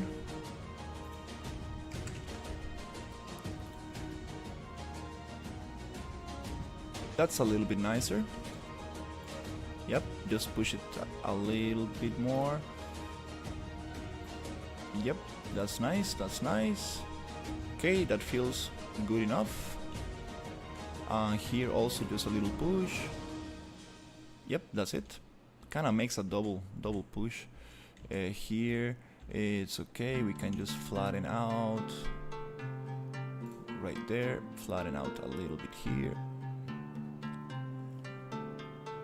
bring this a little bit back, also this one.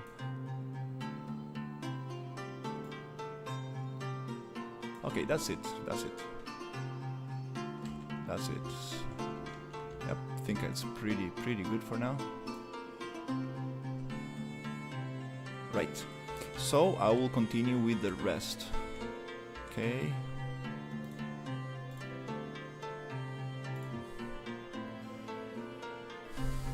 We can add a little bit of vegetation to make this feel a little bit nicer.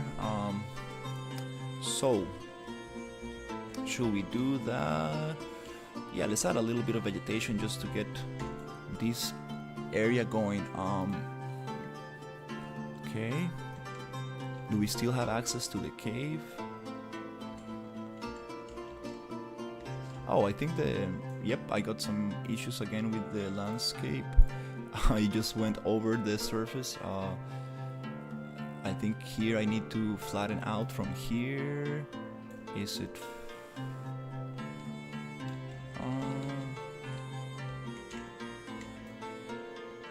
Is it this one? Or is it? Don't really understand. I think, no, it is sculpt down. Just sculpting down this area. Oh, it's part of the landscape. I thought. There you go. Sculpt down to reveal a little bit of this. Yep, just a little bit. Sculpt down. Nice, that's good enough. And here we want to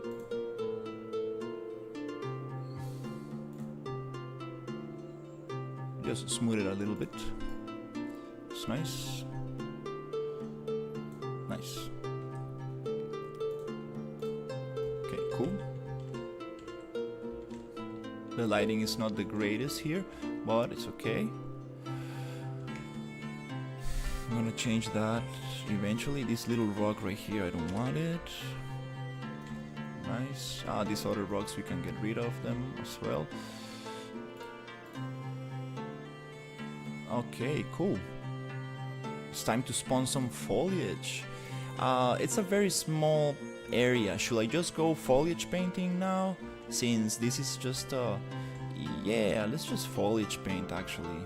Yeah, you know, let's go Control B and let's see.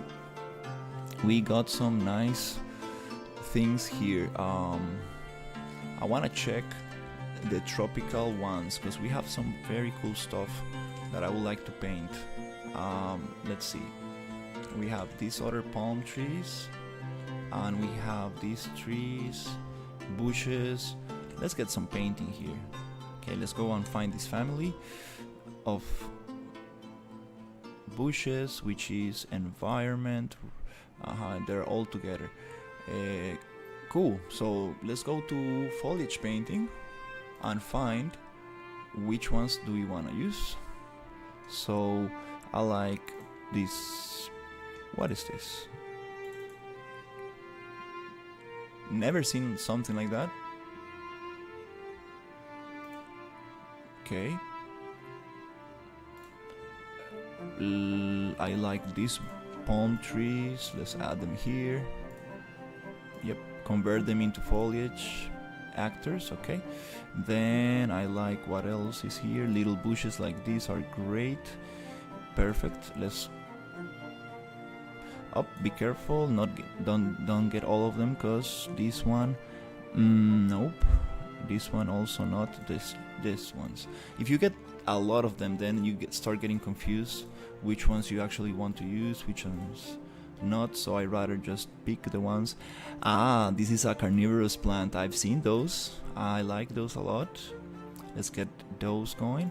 And I see two different kinds. I see one that, it's beautiful. They're not so big though, but they smell very bad. That's what attracts the insects. It's moving a little bit weird. I don't like this one. It's like, it looks like underwater. I guess we're just gonna use this one. Okay, cool. Let's transform it into foliage actor. These are famous. These are beautiful, famous tropical plants. Absolutely, yes. And these ones are also beautiful. I know we got them. Probably I got them around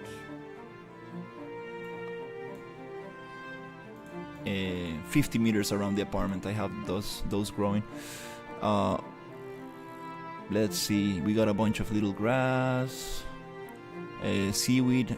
I really want to work on the underwater environment, but let's get some actual grass going. Let's see, this grass is beautiful. Ground cover is this. Yeah, let's just get all of this. It's super nice. This seaweed, we're gonna use it later. Yep, this palm tree is absolutely nice. And are these other ones? No, these are the same. Oh, these are the foliage actors. Yeah, don't get confused, because sometimes asset packs come with the foliage, with the static mesh and the static mesh foliage actor. So it's already doing what I'm doing here, which is transforming the static mesh into foliage actor. So you might have them repeated, which is this. And I also really like these red ones. Yep, let's just push this here, and it's gonna be like 17 saves.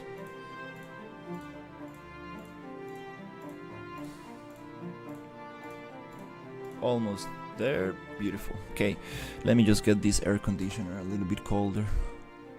Whew. That's good. I hope it doesn't rain too much today, because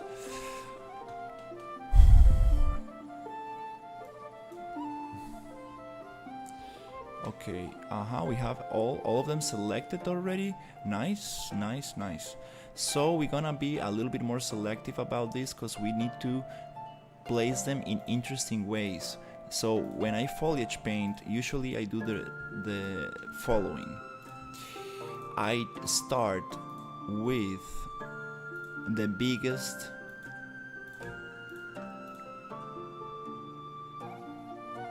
foliage. In this case, we're gonna do it with these big trees, and these trees I want to place in. I want to also paint on static mesh. For some reason it's not appearing. There you go. Okay, we need to go to, not to paint, but to go single, cycle through selected, and let's check some settings here. I like to go ground slope angle 180 degrees, so I can paint them on whatever angle I want. Even on top of a mountain I can paint them. And then you see they're a little bit twisted, because they have this option align to normal, and we don't want that. We want them to be always straight. And then we can push them into the ground by doing a little bit here, which is the C offset. So they're gonna offset into the ground maybe, I don't know, 25 units, maybe 50, from 25 to 50. So it goes minus 25 to minus 50, which I don't know why it does not allow. There you go. Oh, keeps the same number on minimum and maximum. That's kind of weird. That's too much. Let's try something like minus 10. Is it going into the thing? A little bit. Let's go minus 15. So there are not floating trees, and actually the trunk gets inside the little thing. That's kind of cool. So let's actually give a little bit of life to this thing. So yep, let's just start adding a little bit of them. Usually they grow in clusters, so we don't want to separate them too much. That's kind of cool. They don't grow on the sand usually, they grow on something more soily. So we need to actually paint a little bit of soil on the edges. But that's gonna come eventually. Just wanna give a good idea, good feeling for this area. Nice. Okay. Makes a good contrast with the green.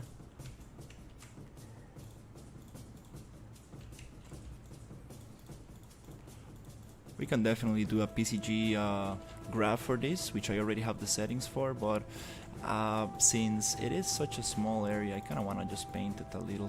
Here on the cliff, I don't want to grow too much of them, but I do want to grow some of them here. Not on this dry rock, but some here. These two are totally the same. Be careful with repetition and having them too close to each other. Nice. So, yep, let's keep adding a little.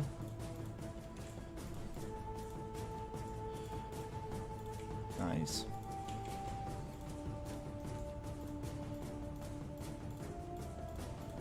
Okay. Here we have some other different kind of rocks, which is have a different kind of like muddy color. Interesting. Maybe that doesn't go that nice. Okay, so that just gives a little bit of a different vegetation to the mountains. So let's see how it goes. Nice.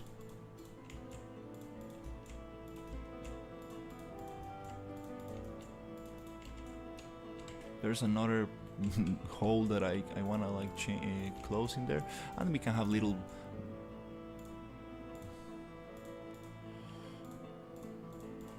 I placed two of them together. Yep, separate them a little bit. I want like a big one here. There you go, and then this one, going along this area, showing the path to the cave. That's a nice way to show some level design. Follow the path, find the treasure. Okay, cool, that's enough.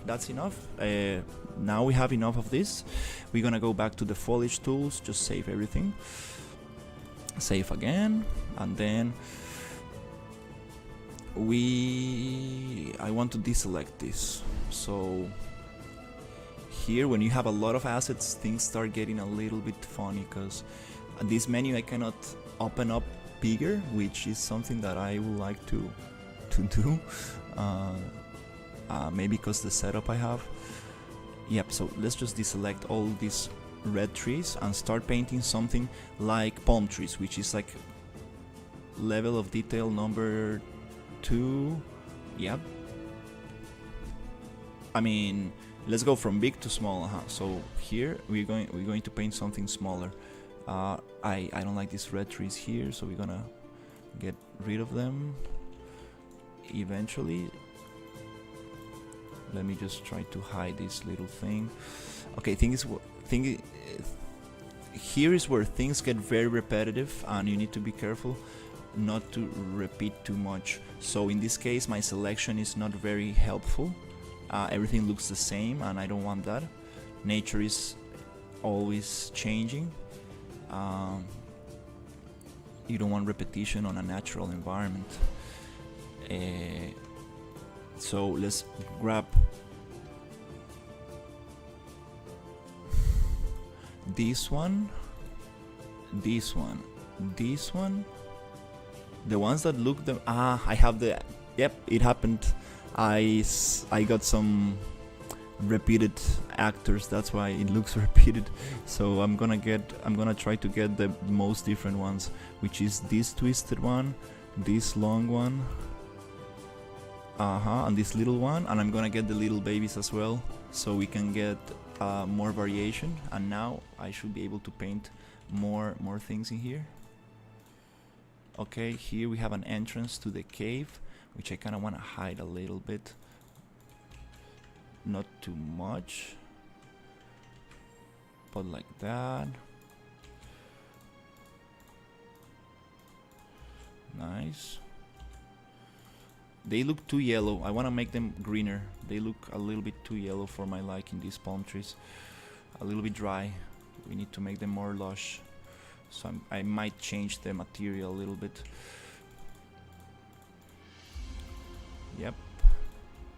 So I want to like place them around the town.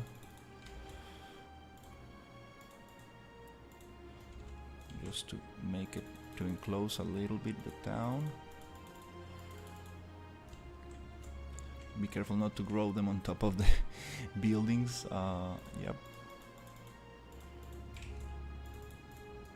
Just to make this feel a little bit nicer. Okay, also around the edges here as cool. We can always go back and just delete some of them or move them individually, which is super nice. That's a beauty. That's the beauty about foliage actors. You can really control them.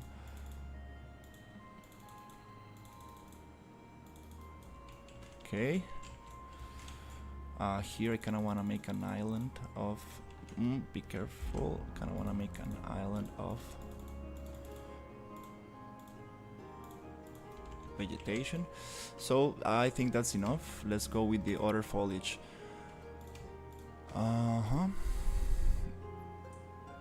The other foliage I want is the smaller one. So we're gonna get little bushes like these, these ones as well, and then we get into small grasses and flowers. So this is great for the little edges.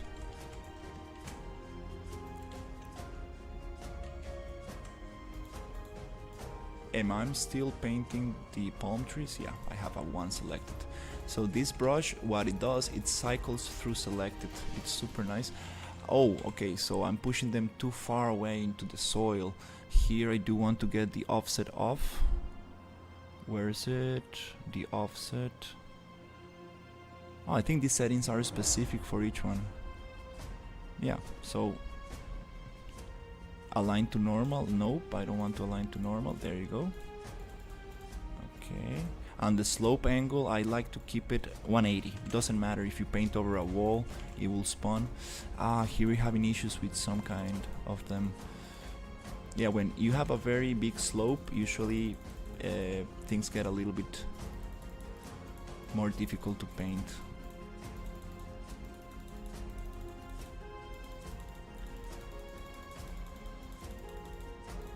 Okay.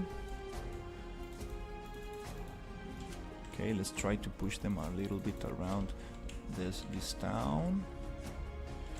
Yep, just a little bit here.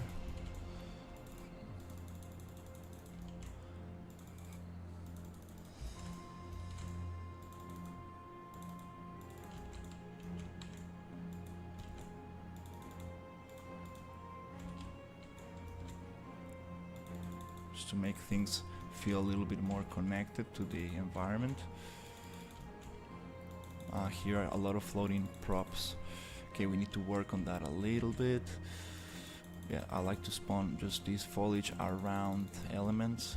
That makes things just more grounded, make it feel part of the environment. Okay, along these, somewhere here.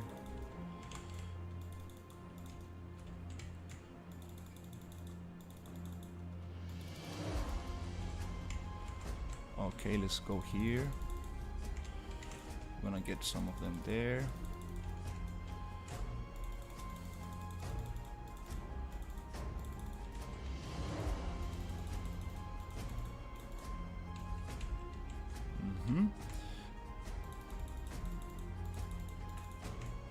You can do this with a bigger brush and just spawn a bunch of them, but I never get the results I want doing that. I like to just single place a little, which is a super quick way to place assets.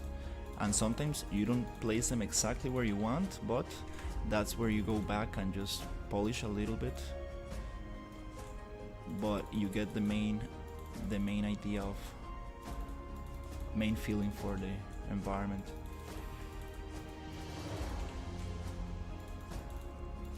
Nice. Okay, now it starts feeling a little bit nicer. Okay, now it starts feeling a little bit nicer. Still want to paint a little bit the ground to differentiate a little bit, change some textures as well, and start adding some grass also to get more detail going.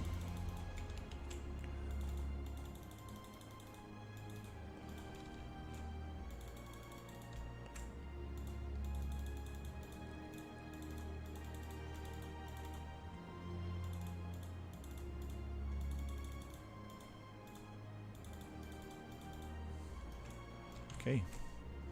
Also here we want to integrate these hills into the island. We want to integrate all of these.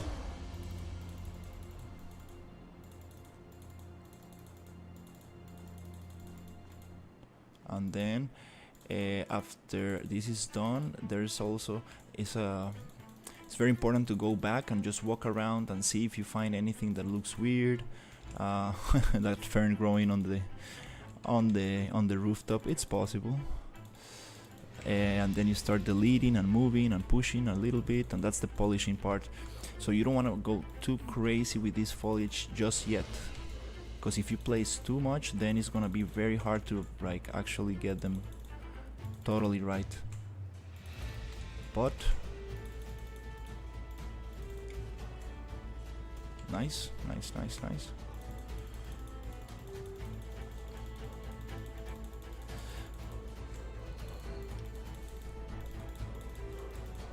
Nice. Okay, cool. Oops. Okay. I feel like we need something else here. It feels too empty.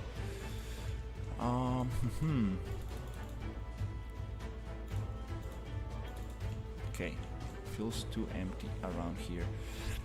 We need to add the grass types. Okay, I mean the grass type, not the grass foliage right here. Let's take this one off, and let's start selecting the little grass, and then I will just add the flowers, and I think it's gonna look much nicer.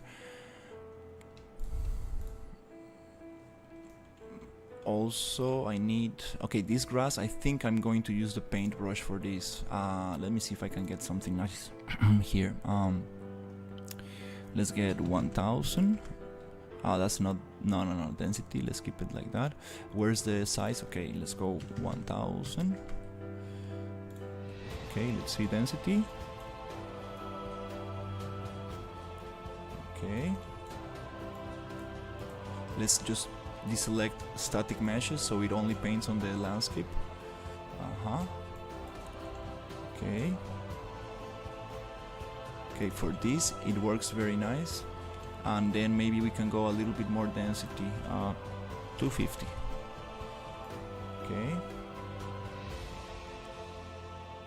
Okay, you're gonna make it lusher. Here we do want to activate static mesh and try to paint a little grass on the rocks as well to integrate them a little bit more. Density, I think I can go 500, not too much, but a little bit better.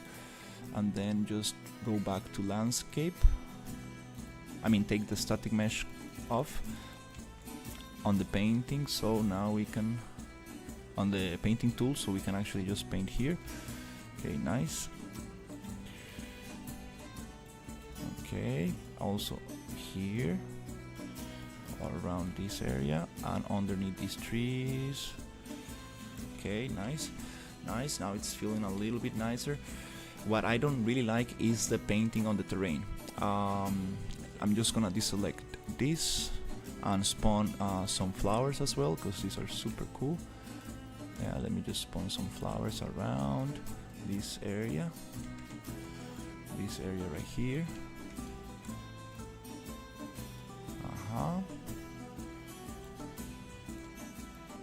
Let's see how it looks. A little bit around this and this and this and this. Okay, nice. I kind of want to get more of the palm trees. Let's get some of the palm trees, especially this and this one. Yep, just near the coast a little bit. Nice. A little bit here as well. Maybe too dense. That's too dense, but let's just get a nice layer right here. Okay, we have a little gap right there. Okay, so I want to, hey, how are you? I want to get some painting on the environment to actually add a little bit more of realism. Hello man, I am watching all your live. I am getting into the world of game development. Do you have any advice for me? Start small. Find that's amazing, Ragnarok. Just start small. Find some good tutorials to get started, and start easy and small. You don't want to overwhelm yourself too much. There's Gorka tutorials. There is UNF games, so you can start adding some of that stuff and start learning the basics. Yeah, just try to Go to the volcano.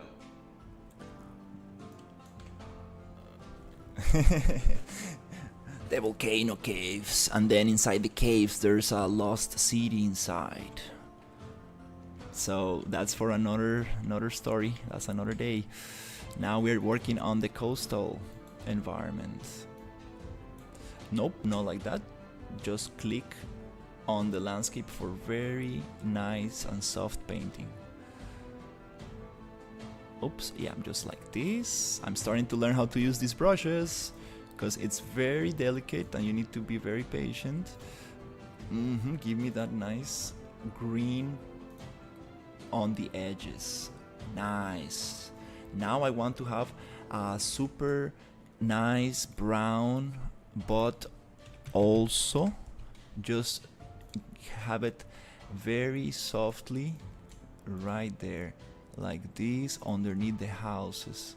I want some soil underneath the... Oops, not like that, not like that.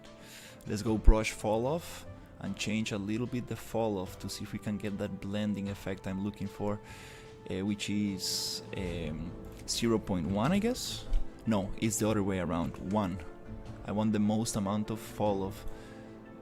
Is it like that? I don't see. Yeah, and then tool strength 0.1. Just want a tiny bit. There you go. I'm getting that little blending I was looking for. Oof, this took me a long time to get right. I really needed to play with the materials a little bit. So maybe 0.3.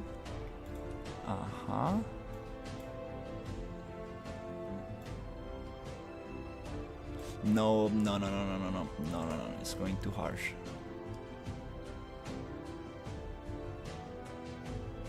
You need to find the right combination between the size of the brush and the strength and everything. Is such a nice kind of combination of things, and it's very hard to find that very sweet spot.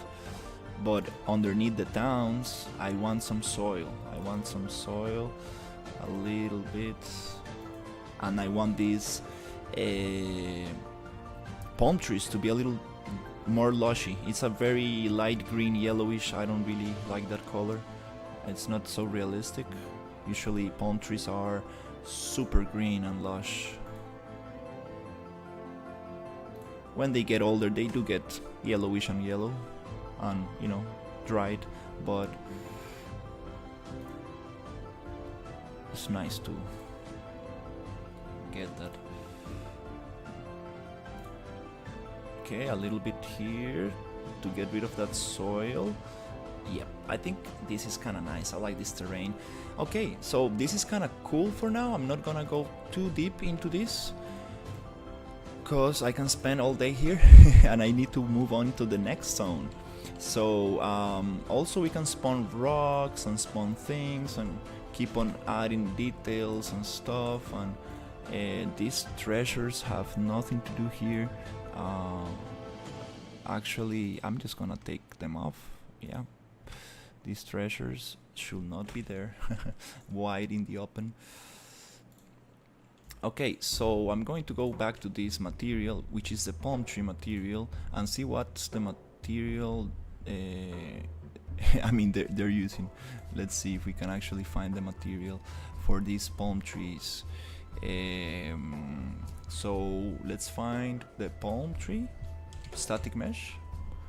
Let's go static mesh filter, and let's just find maybe this one, open it up, and we should be able to find the palm tree material here. Okay, we have palm tree 1 and 2. Okay, let's see what we got inside. Base color, oh, we can change it right here. Nice. So I want something greener and lusher. Let's see, darker. Nice. Darker. That's the color I want. Yes, nice contrast between the soil and the plant. There you go, give me some lush plants. Beautiful. And I want to get the same for the palm tree number 2. We just want to make it a little bit greener, darker. It takes a long time to do what you are doing.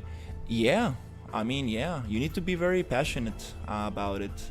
And I mean, thankfully I do enjoy it a lot, so it doesn't really feel like working. It feels like, you know, like I'm actually just playing around.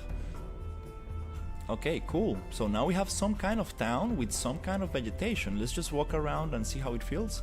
I know there's gonna be a lot of intersection and stuff going on around, but let's just see how it feels. Nice. Oh, cool. Because we do want to move. I need more rocks though. I need more rocks. Usually we get a lot of rocks. It looks sorry, I'm losing my voice. It looks very, very beautiful, I will say. Yeah, we got some plants growing on top of each other. It's okay. We're gonna delete those and just take a... it's gonna take me a little bit of time to just get rid of the ones that are not collaborating, like this one right here. And yeah, but it's nice. This is like the first layer of scattering and stuff. We have a building under the soil, which I'm gonna get rid of, or maybe just carve out the terrain. Also, a lot of these plants are a little bit out of the soil. We want to push them a little bit more, but so far so good. We got a lot of red trees in the mountains, which I feel that I might just take out some of them. I feel like it's too much. Yeah, we got some floating trees, stuff like that I need to fix. Yeah, a lot of things, but let's leave that for the polishing later. Let's see, is this connected? Stuff like that. Nice. I like this green coming from the edge. It makes a lot of sense, where sand starts mixing with soil, and then a little bit of moss and you know, grass and whatever starts growing on it. So yeah, it just needs a little bit of polishing. And here I do want to paint a little bit of the pathway for the player to know where he going, because this feels like a little bit too scattered. Now it's time to get the eraser brush and start erasing some assets, some foliage, and make it a little bit more clear where you can walk, where you cannot. But it's okay, that's something that we're gonna do on the next pass. Right now I just really looking for any kind of very obvious mistakes that really catch my eye. I kind of want to just push this down. These trees look nice, but I would like them to have actually leaves.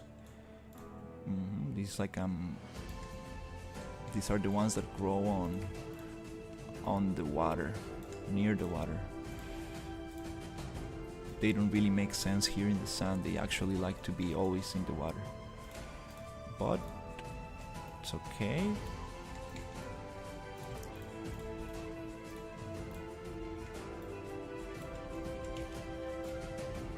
Just a little bit of detail like that, and we can continue to the next area, trying to get up. I like this transition in the soil, that's nice. In the terrain, Aha, now we get into a little bit more of a lushy area. These palm trees, I need to be careful with them because they are too twisted. These red trees growing on the rocks, I might get rid of them, not really like them that much. Yep. But so far it's kind of working. Some floating stuff around here. Nice. Okay, that's good. I think we got some basic areas. I think these rocks also, I don't want them for now.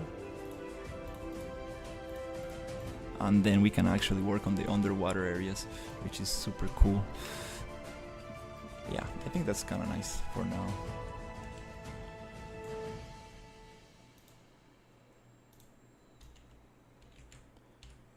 Yeah, these red trees, not really sure about it.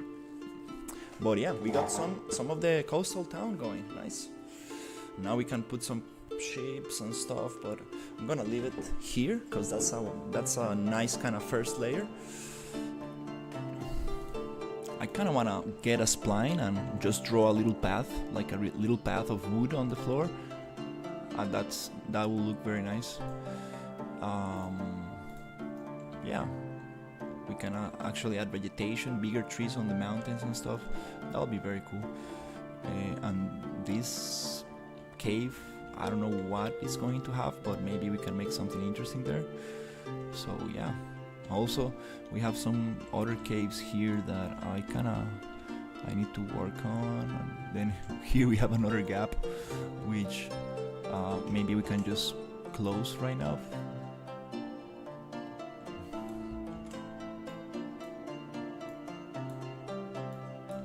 But we can close it in an interesting way by actually making it like this. Push this up a little. Oh, let's see how it looks. And then push this other one up as well. Like that. Cool. Gives a little bit more detail. Nice. So, yeah.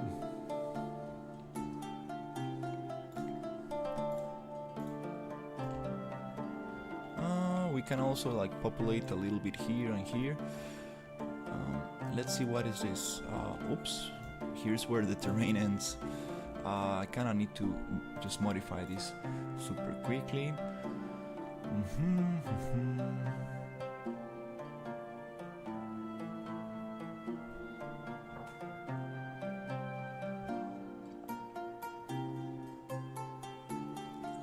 Let's go sculpt and then just go big a little bit with the size right here. Maybe by 3, and then just sculpt, pressing shift a little bit so we get okay, this I need to work a little bit on, but that transition between the bottom of the sea and this coastline, yeah, that's okay for now. Okay, nice. All these rocks can also be on the floor. Yeah. Can also add a little bit of buildings here and so on. Yeah, these red trees.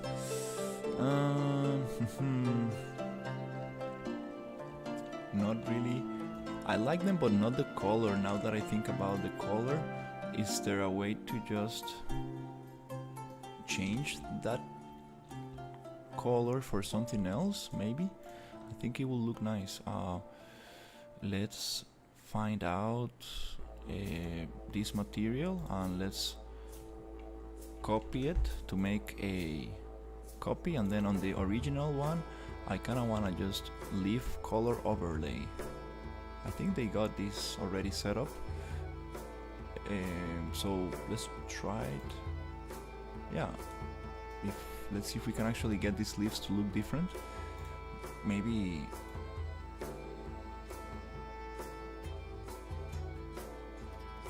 we cannot do much. You can go full red.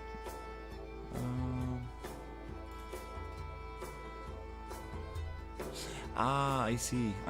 It's the texture that gives the color. So we can look for the texture. And this texture I can also just copy it to save it. And the original one I can... the red is the red. Yeah, there's not much we can actually do. Let's see the hue. What happens if I just change the hue? 20? 30? I see. This is just for the little flower thing. Okay, yellow is kind of nice. Let's go 20. 30, 35. Let's see how it looks. Yeah, I just want to change the red one.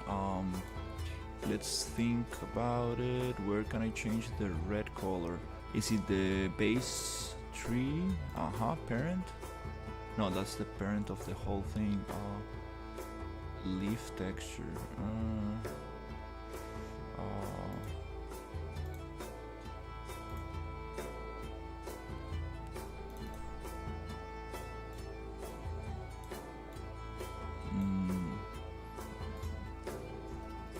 Okay,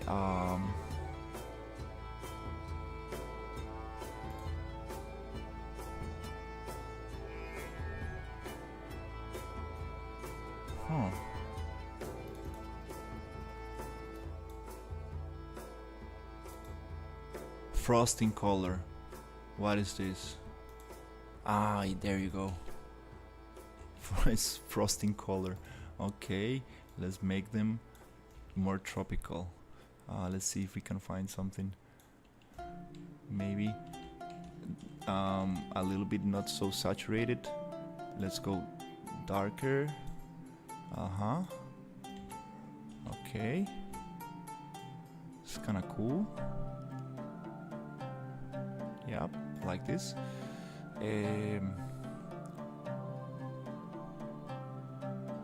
Still is too saturated, I guess. Let's go make it darker, not too dark, kind of like this.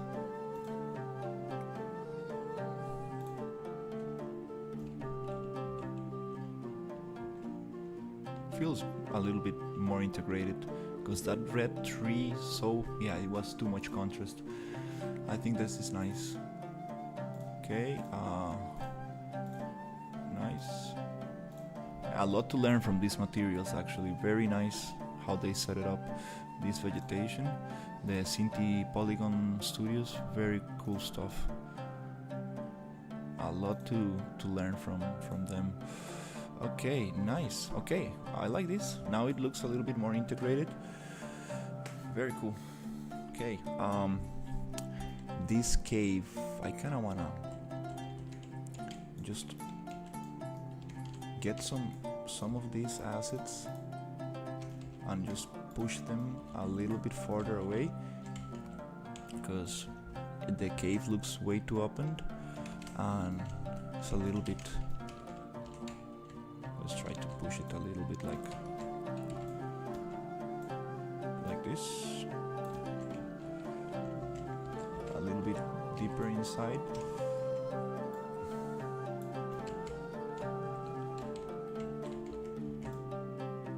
And this one also, let's just copy it and push it a little bit like that.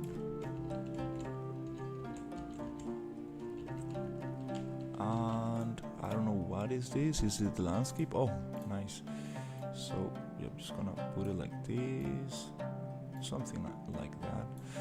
And let's get like big chunk of rock and close this for now. Yeah, there is a closed cave for now. Maybe we can actually have something interesting going in there a little later, but I just wanna leave it a little closed. Yep, that's kind of...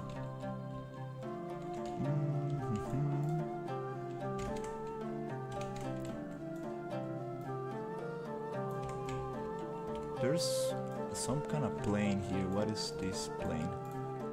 This is this huge. Okay, yeah, I don't wanna touch that. There's some heavy intersection going between meshes there. So yeah, that's pretty cool. Okay, that was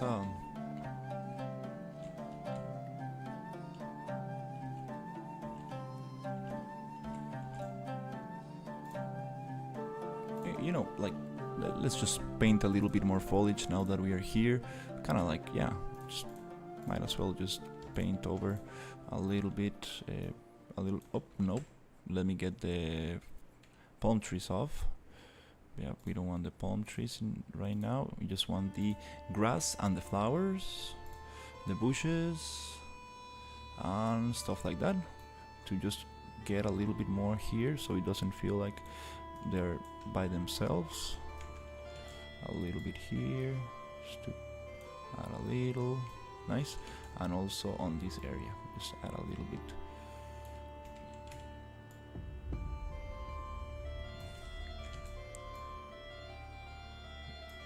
Okay. Here we do want the palm trees, but we want the vertical ones. Let's get the smaller ones, this one and this one.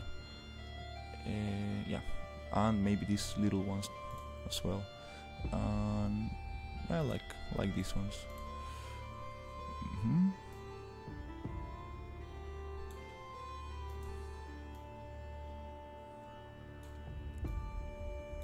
Just so we don't leave that a little bit empty.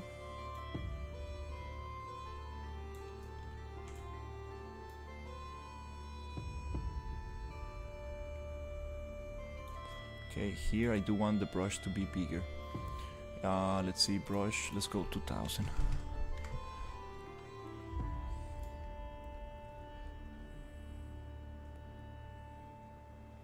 Just a little bit like that.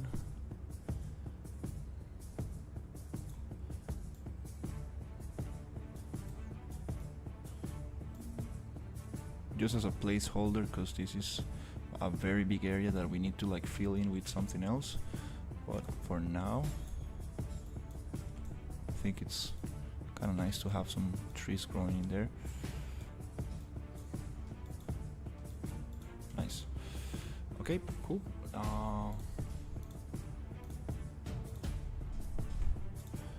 Okay.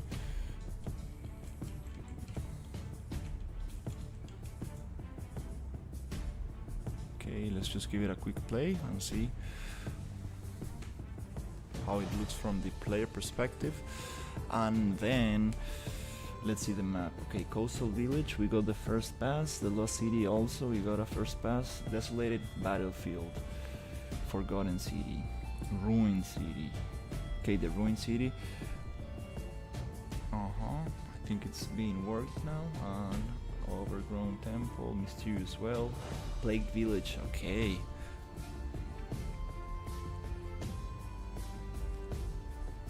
Nice.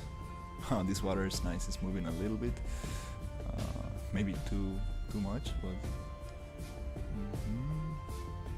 we have some other assets here that are not part of the same family that we definitely need to work on.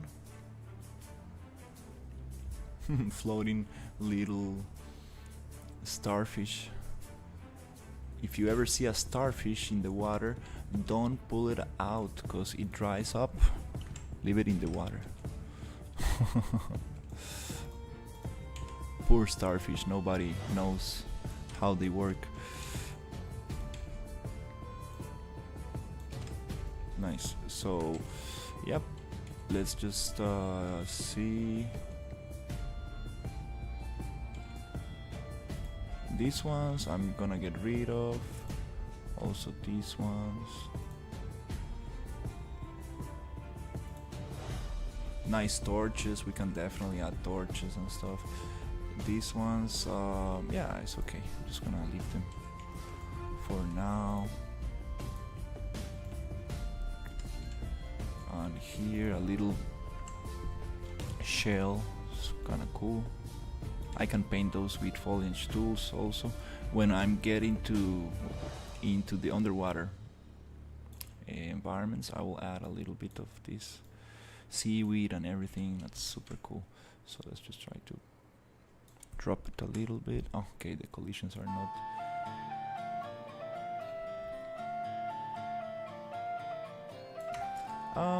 You see, this is what you don't want to spend too much time on. Just placing one shell. Nice. Okay, let's just fly around a little bit. Density is not quite there. I like the transition between green and yellow. I like that on the floor. We need rocks. We need a bunch of rocks. We got the big rocks. We need middle and small rocks for sure to add more. Here we do have problems with this gap in here. It's okay. Those things I'm going to solve a little bit later.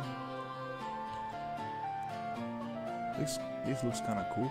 I kind of want to make some water here, like I don't know, maybe like little lake or something, and then have some like small waterfalls falling into there. Maybe we can make a little river that goes through this town. That would be nice. Textures on the floor look a little bit weird. I need to get this landscape material working much better. These colors are too bright.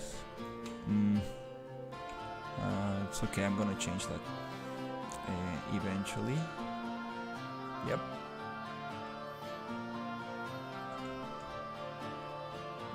Nice. Okay, here we just got a bunch of random trees. A bunch of them. Oh, I forgot to put them vertical. No. We got twisted trees. More twisted than actually we need, but it's okay. You see, this is what you want to like avoid, like big areas of just the same thing over and over. This is what you want to avoid. That's why you want to add like big props, like this arc right here, that really differentiates and shows like something different. So here we need more things that differentiate, like one big tree or something. Okay, so that's very cool. I got that area worked on. Then we need to decide what to do with these other islands here. I kind of want to place them, maybe one here and maybe another one there. That's kind of cool. Okay. Let's see. Okay, let me just check my references and see what do we have. Because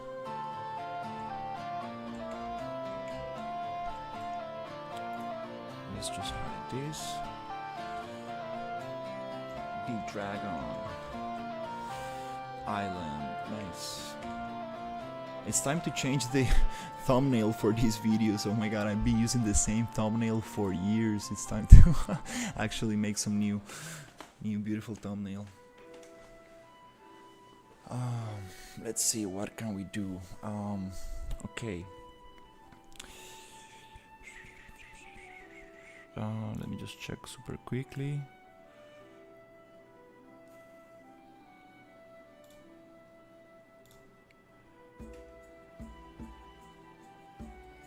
Okay, that's super nice.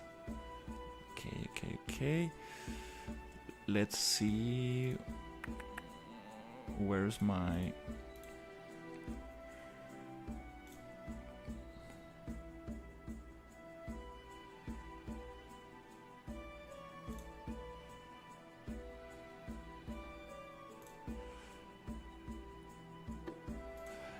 Let me see where's the reference that it gave me. Okay, so we got...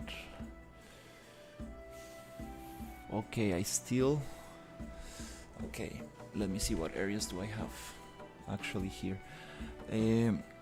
Okay, the desolated battlefield, forgotten city, overgrown temple, mysterious well, plagued village, home village, hidden library, crumbling tower, tower. Let me just do the ones that I got reference for.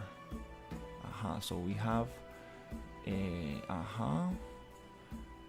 the Shadow Fortress, very interesting place. Then we got the Plagued City, the Desert Environment, Underground Arena. This is super cool, kinda wanna work on that one. So yeah, let me just tackle this down little by little. I wanna leave the Shadow Fortress for now, cause this is the one that I have the most clear in my mind. I wanna like solve the ones that are a little bit more blurry.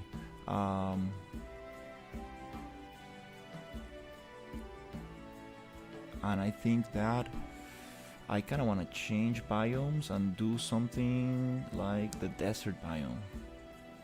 Yeah, just work on the desert biome, which is one of the most empty areas in the map right now. It's one of the areas that haven't received much attention, so I think it's time to add a little bit of work in there.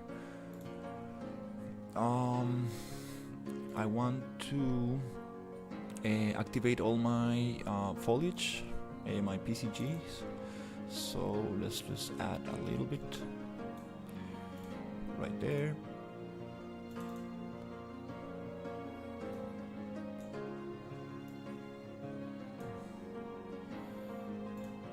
Right here, awesome. Let's activate the jungle. The jungle environment needs to be worked on a lot, and actually there's where the Plagued City is going to be. Maybe we can work on that as well. I want to give the desert a little bit of care, because it's just too empty right now.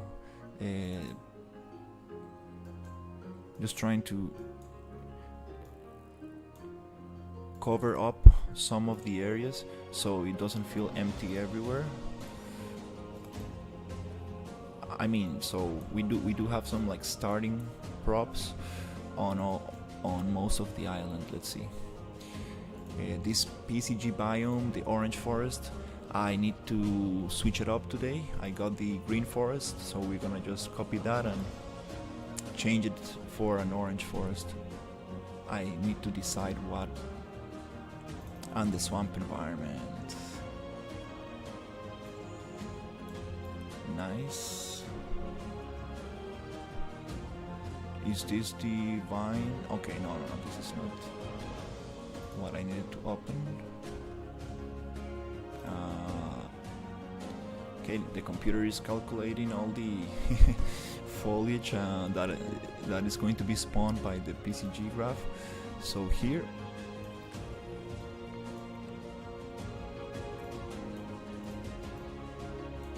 yep, let's just get this.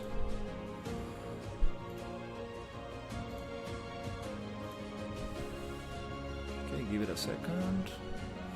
Nice. Let's see here.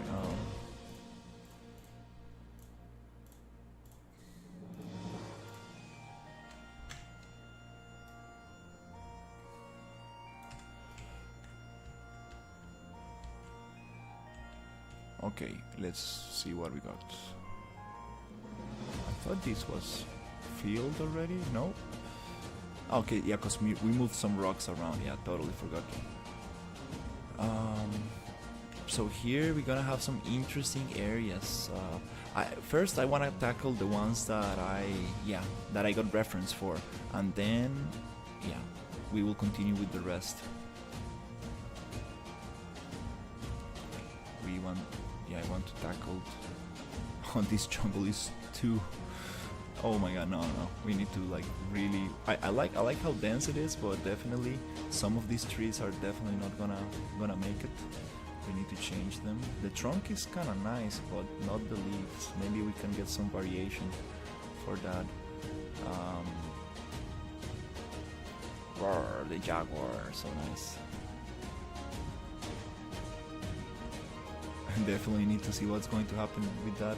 We need to find a nicer low poly rocky style for that. Okay.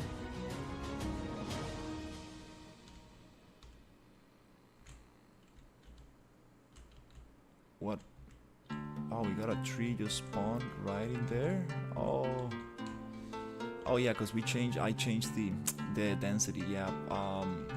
Yeah, this tree I kind of need to work it out a little.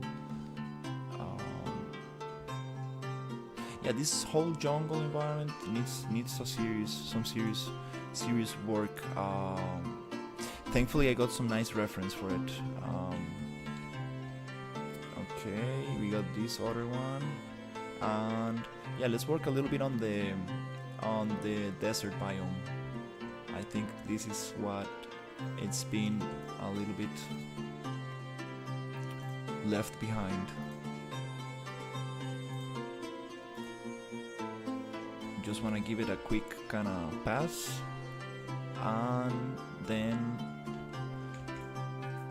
probably change the trees on the orange forest and continue with the plagued village, which is on the jungle.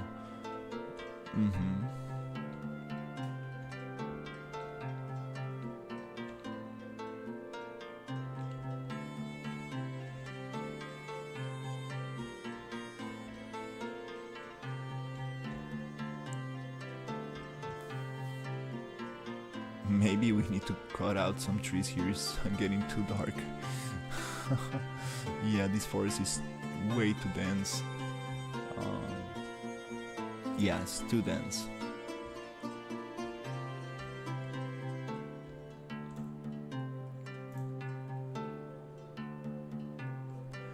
Green forest biome, and I'm going to just change it a little bit. We got the tall tree, and I'm going to make it a little bit less dense. So maybe noise is gonna be 1.5 to have less trees. There you go. And then density filter is going to be 0.25, 0.1, 0.01. Doesn't really change that much. Let's go noise 3 to make less, noise 5. Oh, I'm playing with the bushes. Yep, oops. Always pay a lot of attention of what are you actually changing here, cause you might be changing some other layer that is not the one you need. So I think it's there. Let's go tall tree, and I want this to be less dense, maybe 3, 5, 6, 8, 10, 15, 20. The bigger the number, the less trees you get. Maybe 15, 20 is kind of nice. Let's go to density, and I want 0.1, 0.01. Okay, I think that's a little bit less. Now it's not going to be such a dark forest. Oh yeah, it is a super dark forest anyways. But no, it's not gonna be a such. Now we get some more light.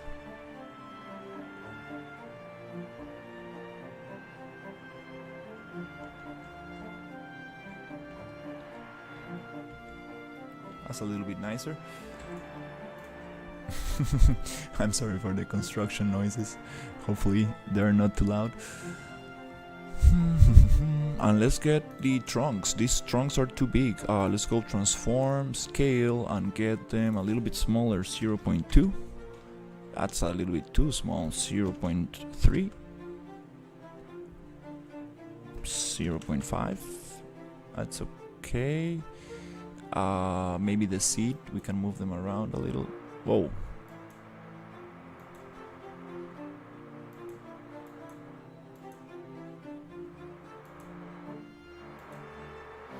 Oh, I see. They're pushed into the ground. 0.2, 0.25. Um, let's change the noise a little bit. Again, the seed, just to see if I can like place them in a different place. And the transform on the trunk. I don't want to push them too much into the ground. Let's go minimum minus 50 to a maximum of minus 75. Maybe minus 10 and minus 20. Minus 5, minus 10. It's okay. I think I'm pushing them too much. It's nice for slopes, but not for the rest. Also, these trunks, I want to make them smaller, 0.5 and maximum 0.5 and then 0.1. I think I'm not seeing them. These ones. This is the trunk portal. I think it's this. Let me see if I can find one of them. Okay. And this other one also I want to make smaller. So let's go 0.2. And that's nice. Let's push them offset. Yeah, actually the offset, I don't want to offset them so they don't go into the ground too much. I think it's nice. They have roots, so they can be they can grow in the slope, no problem. It's a nice asset that looks nice from that position. And yeah, I think this is nice. A little bit nicer for the these bushes. I think I'm gonna get rid of them. But yep, that's a nicer forest now. It feels a little bit more less dense and a little bit nicer, less dark. Okay, cool. That's kind of nice.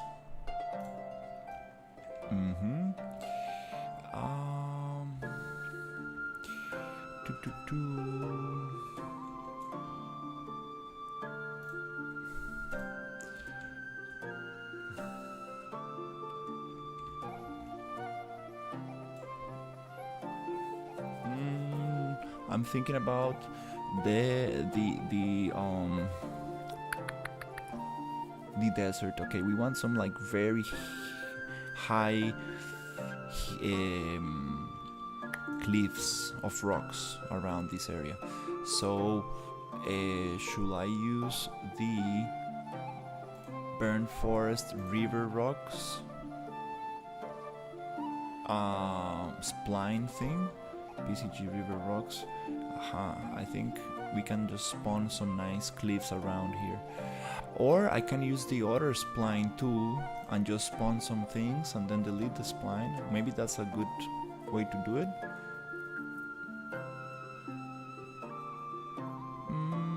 First of all, let's look what assets are we going to be using for that. Yeah, I think I'm gonna get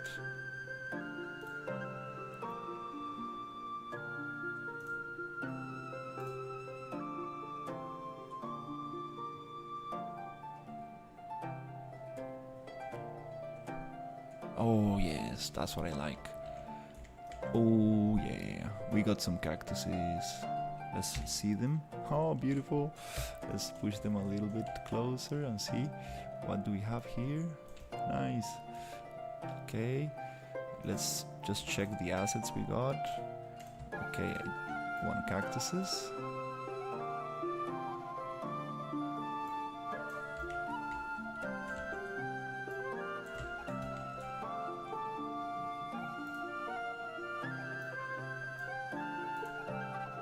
Just to see what are we playing with right here. Okay. Nice.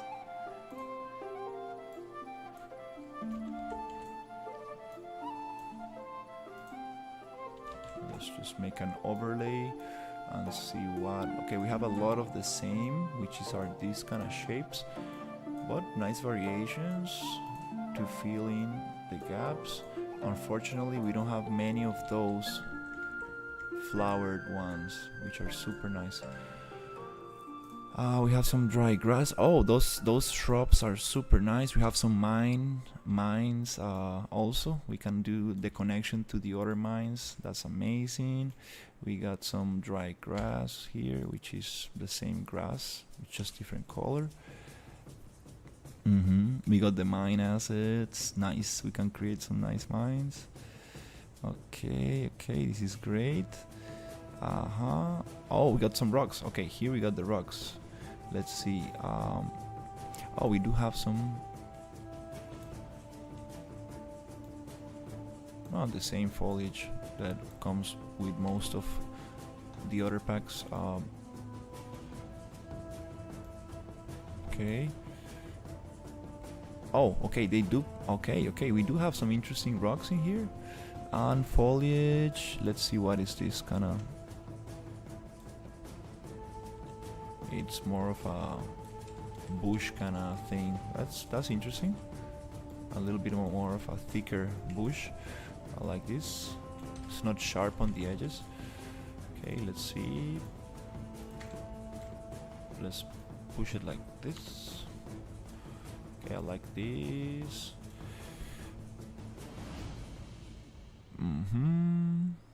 What is this?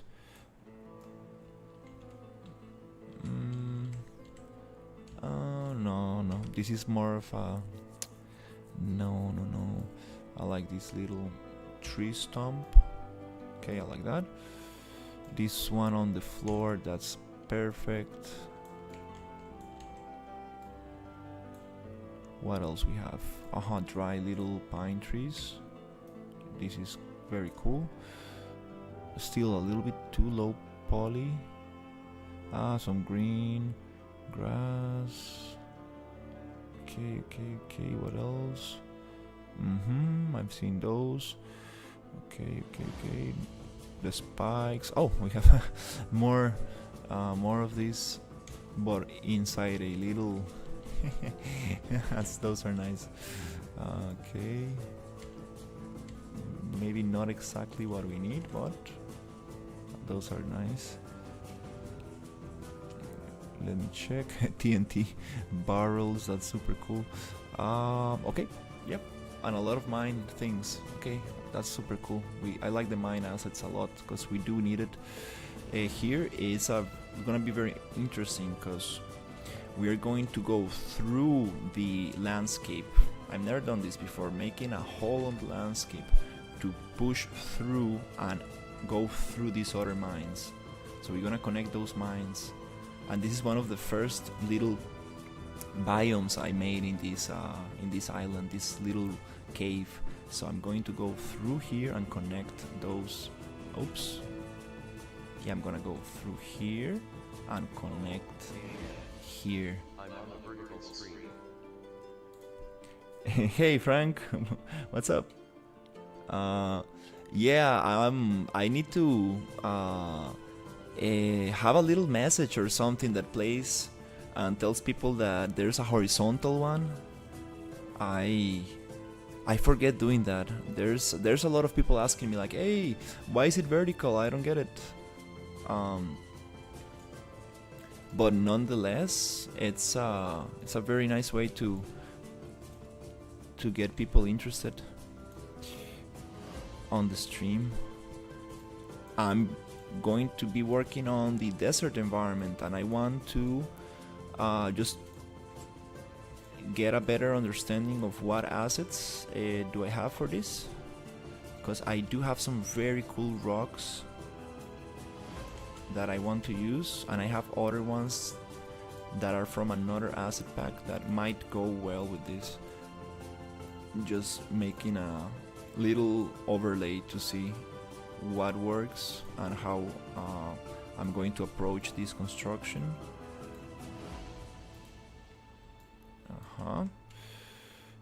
And oh, we got some cleaves. These are very good. These are very, very good assets right here.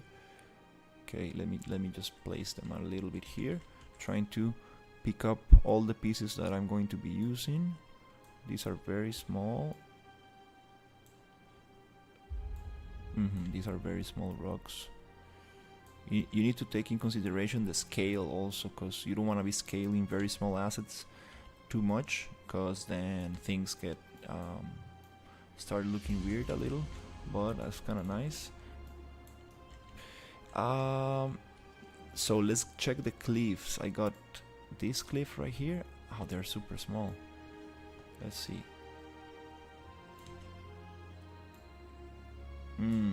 Yeah, I see. Maybe not exactly what I need.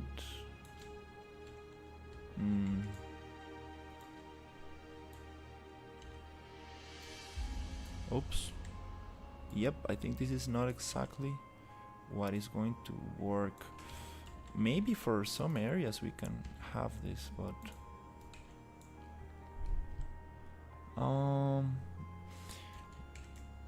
for the mine maybe.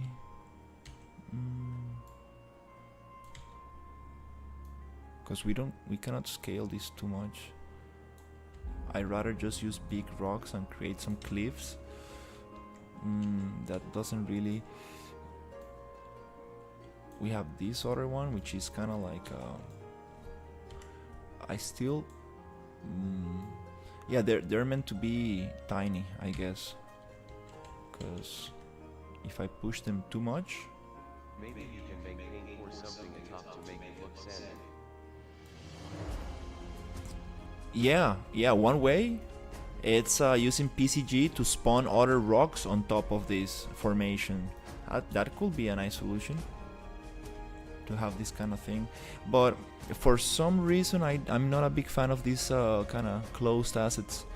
These ones are more like a hill. Let's see. Oh yeah, they're wide open. I understand it's like a canyon kind of thing, but I kind of want to make it a little different. Yeah, those assets not really. What is this?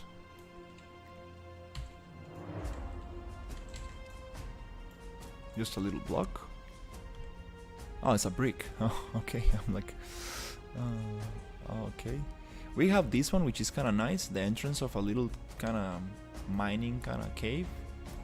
This one is kind of cool, but I can still make it more interesting with just rocks. I want to find the rocks I had in the other area, which is like around here. I had some very cool rocks that I wanna play with, and I think they're gonna fit so much nicer. I think these are the ones. Let me go and see which is the family. Yes, these are the ones that I think are going to look amazing here for the edges and stuff. We got them here. For example, these spikes. It's more like a fantasy kind of thing. You see, that's what I'm talking about. Much more interesting, and we can like really just create something very cool with this very spiky kind of area, something like that. And then we have like these other ones, and we can have bridges and like very high canyons and cities that communicate to each other through long bridges. I like floating bridges. I mean, hanging bridges. Yeah, this texture, it's not the nicest. I'm gonna get it different. For some reason, this does not wanna go down. We need to change the collisions on them. But yeah, I think I'm gonna create a super quick. Let's see. Okay, there's something going on with the material itself. I see. You can also add smaller stones to it for a little blending. Oh yeah, definitely. We need big stones, middle, and small to have that transition. That's super important to make it look super nice. There's something that is happening with the material. If I scale it too much, it goes and repeats itself a lot. So I kind of wanna just get the, let me see, is this, yeah, I kind of want to just simplify this a little bit, and let me see if I can just copy and paste and try to just simplify this like too much. Just get rid of everything here like this, and then just connect these two right here and see how it goes. Also all of these, so I just want color and normal. That happens way too much on small games I make, it's always so annoying. What is this? Oh, this is a float. Ah, okay, I see. They're using a different thing here. No problem, let's just create a new material. I just want these textures. Super simple material. I'm just gonna make a new material and call it desert rock. Just copy normal and color. Where is it? Right here. Yep, just copy that, paste that.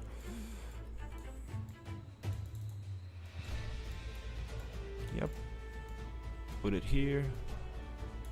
What is going on here? It's a texture object.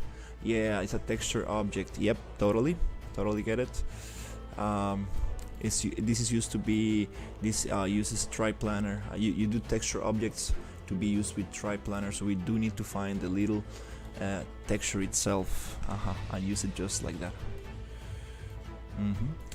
Now it should be able to connect, apply, and save, and we can just give it a quick how do you call it, a parameter right here, which is a constant, which is number 1, I guess. Yeah, and just put it into UVs. I totally forgot. Is it texture coordinates? Texture coordinate, and then connect it to the UVs. And now we can change the tiling of this, but I forgot how to make it into a parameter.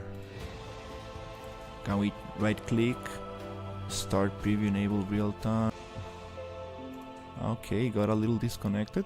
You control this one, and this one you go right click, convert to parameter, and you call it like tiling, I guess. Something like that. And I guess this is going to control the tiling. Yep, nice. So let's keep it in 1, and then we can modify it through the material instance.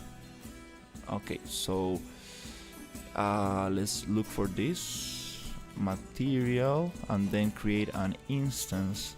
Let's push this instance here, and if we put that instance on the rocks, now we should be able to go and open the instance and modify it right here. Tiling, nice. And we can find what the tiling is for this. Let's see, 10.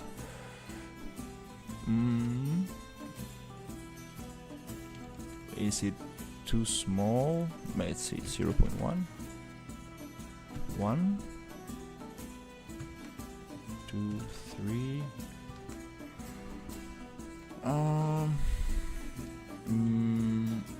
The other question is, are these actually UV mapped correctly? Because maybe they only work with triplanar. So let's just make a quick test right here and see how are these UV mapped. How many days/hours? Working on this, it's been It's been a long time, like couple of weeks, I guess, like 5 weeks, I guess. I've been working on this. They look very nice just with the color, I guess. But let's see if we can get this going. Instance right there, and then I wanna just come to the modeling tools, UVs, project UVs, and I want to do it a little box projection. Not on. Oh, nice! It works. The box projection works nicely, but I want to do it on this one. Project UVs box, and let's go dimensions proportional. Let's go 1000. Let's keep it proportional here. Proportional dimensions 1000. It makes it too repeatable.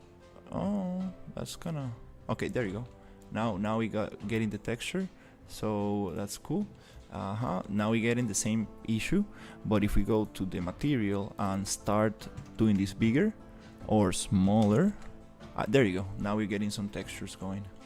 That's cool. That's what I want. Bigger textures. Nice. So it works. It just needed a little UV because it was not UV'd for this kind of thing. Let's go 0.3.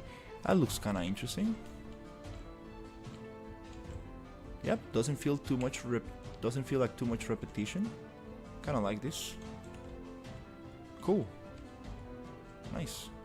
So let's keep it like 0.3, and now I just need to do a little trick. I need to find this rock, delete the other one,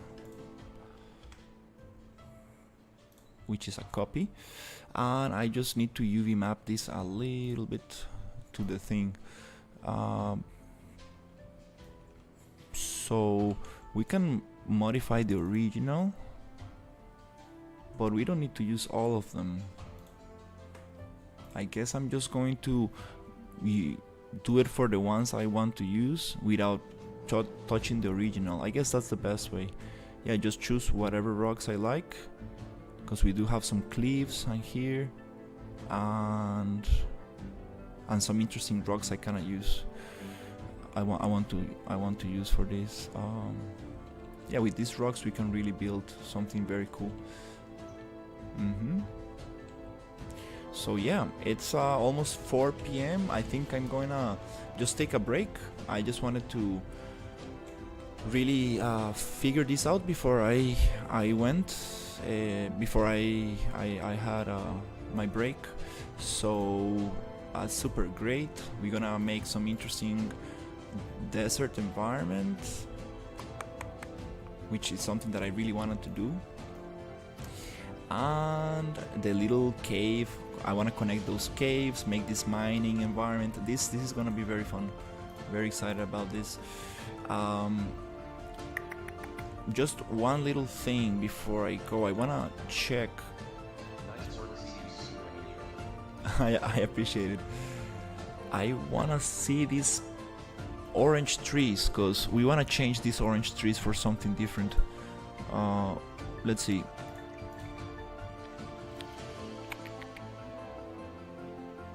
Let's see what other trees we got, because I wanna find something to replace this with.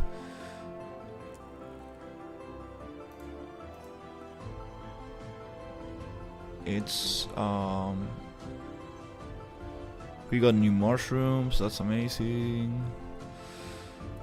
Always impressive how productive and time efficient you are. I'm guessing it's the experience speaking. Thank you so much. Thank you so much. Not always. Sometimes I do spend a lot of time doing little things that I shouldn't be doing. Yeah. Maybe we can just use, let's see, these trees. I kind of like this one. Yeah, those ones are very nice. I think that those ones are going to look nice here. Maybe those ones as well. Just make them like orangey, and these ones as well. I think, yeah, We can use those, I think. And this one, let's see, it's almost the same one, just very tall. And this one, oh, those are a little bit more magical. We should leave those for the magic environment, the magic well forest. I think those 4 are very nice trees. This one I'm not quite sure, it's a little bit too long, but maybe it will look nice. Yeah, let's try replacing those, just to see, just to change this forest a little. So to do that, Red trees can you a little more orange. yeah, right, those red trees are super intense. I really want to make them orange. Let's go to the biomes PCG and try and open the orange forest. I want to change just the static meshes here. So we're gonna find, we have bushes, small rocks, and we have the trees. All the trees are in one little table right here. So we're gonna just change all the assets here. So the first one is called SM3 medium. Another way to do this is, let me think, biome static mesh tree, and try to just find them and grab them from the outliner. I think it's easier, so I don't need to write the name. Let's try to push, we have 4 of them, so let's get this one, then we're gonna get the second one, which is this one, then we're gonna get the third one, which is this one, and the fourth one, which is this one. And now the computer is gonna recalculate the forest, and we should probably get different trees appearing. On the red trees, I'm just gonna change it to orange. We're gonna have yellow and orange. Okay, and let's see. Yep, the computer is thinking, and we should be able to get, oh, I see a lot of mountains just repeated on the background. We need to change that. Oh, okay, I see the scale of these trees. Oops. I love the roots though, I love the roots for sure, but we need to change the scale. I love how tall they are. Maybe we need to just play a little bit with the size.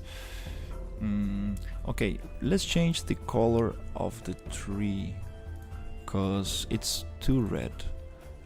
So on this material, I think I'm able to just change the leaf color to a little bit orangey, more yellowish. Yep, something along those lines. Desaturate a little, something like that. Okay, let's go accept. Nice, I like this color. Looks like, whoa, golden. Yay, I like this. Whoa, this color is nice. Let's try to copy this color again. Copy color, and do the same for the other tree, which should be sharing the material, but might have its own. Oh, okay. Yeah, no, I think we got it. Why is this more red? Is it the frosting? Well, even though I kind of like the variation. Yeah, kind of like the variation. One thing I don't like is how big these these are, the super big ones, and the trunk is a little bit too greenish. I wanna make it a different color. Maybe first of all, let's just make them small because they're way too big. So to fix that, I'm just going to let me think, what's the best solution inside the grass? Yeah, tell me. So here, I think I'm just gonna copy this graph. Maybe some yellow little flowers in that biome. Oh yeah, we're gonna have little bushes and flowers, and this forest is gonna be very magical. There's gonna be an old library hidden in the forest, and there's going to be an old mage tower also hidden in the forest. So it's gonna be a very magical forest full with fireflies and little flowers. We can add a lot of flowers. This is the perfect forest to add flowers in it. So let me stop pause the regeneration because the computer is like, oops. Yep, pause regen. And here we want to go on this giant tree. We need to just turn it off for now because we don't want, oops.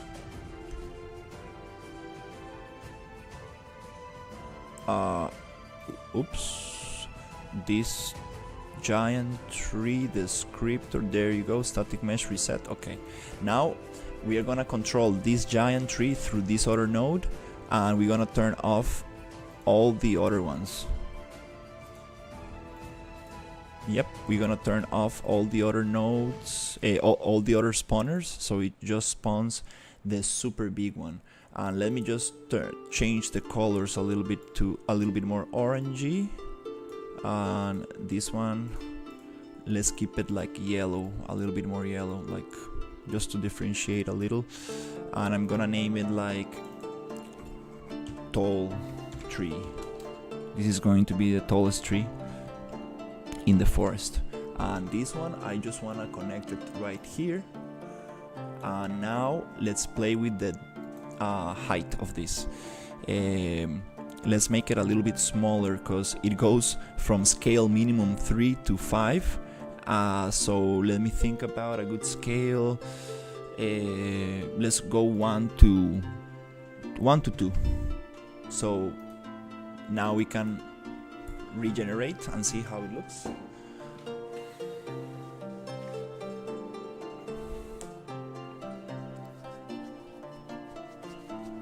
It's gonna take a little bit because this PCG graph is not optimized.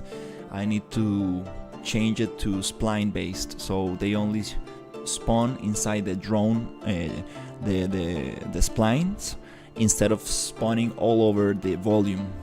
I need to do that for to have more control and also to make things a little bit more interactable. I need to do that for this biome and the swamp environment, and I think that's it. And we will have everything spline based, which is, oh, you see, it becomes way more boring. It's like, no, what happened? Where's the magic? These mountains right here, they look like copy pasted 10,000 times. No. I'm gonna create my own mountains for these shapes, so it's gonna look super nice. Okay, let's see. Here I do want to keep them big, but not so much.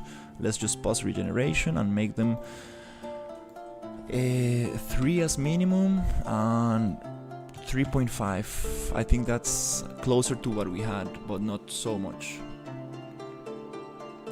I like the roots a lot. These roots are super nice.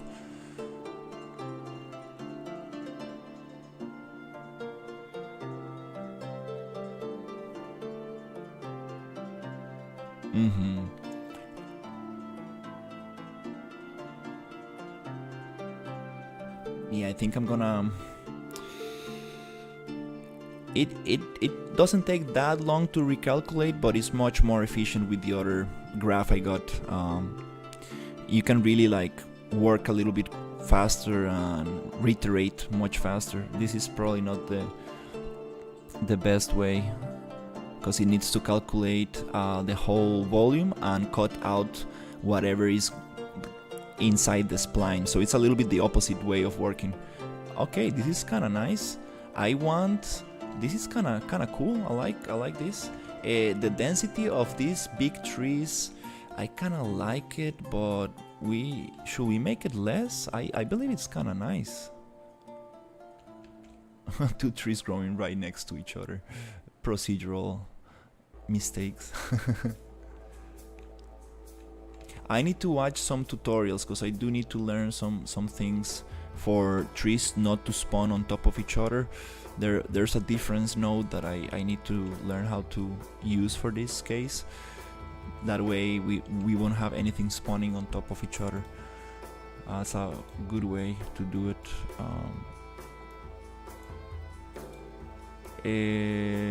Yeah, I kind of like this.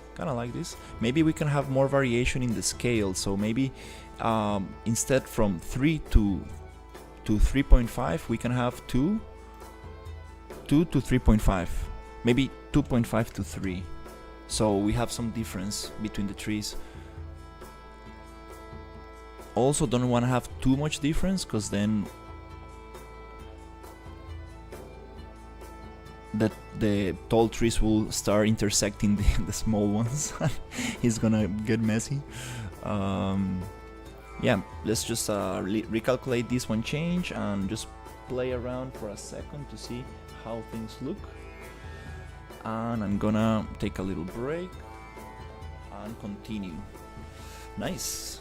Yeah, today we are jumping a little bit from zone to zone and stuff, but I'm really excited about the desert area. Really want to get that.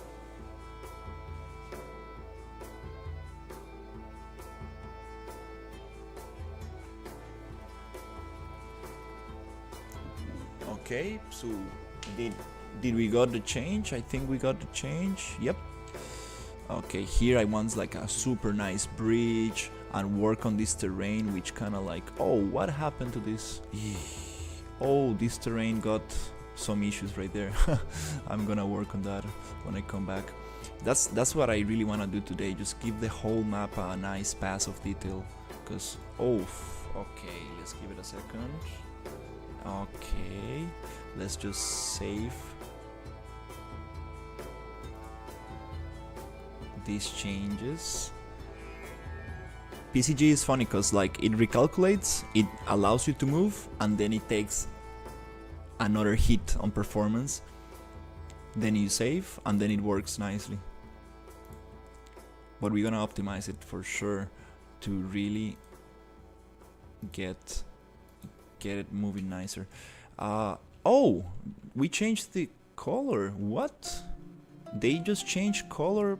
I didn't touch anything, but I do like that color much better. That was funny. It's like I didn't make that change. I don't know what happened. Was it because of playing with the leaf color? I don't know. I like this change a lot. Nice yellow leaves, yay. Okay, let's just play a little bit. Let's activate the frames per second. Control Shift H to show frames per second. Okay, yeah, I always forget that shortcut. So let's just play right here.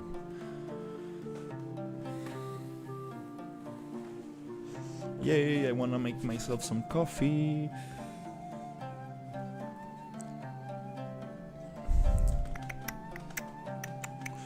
Yeah, we got some trees spawning right on top of each other. I need to find out how to do that.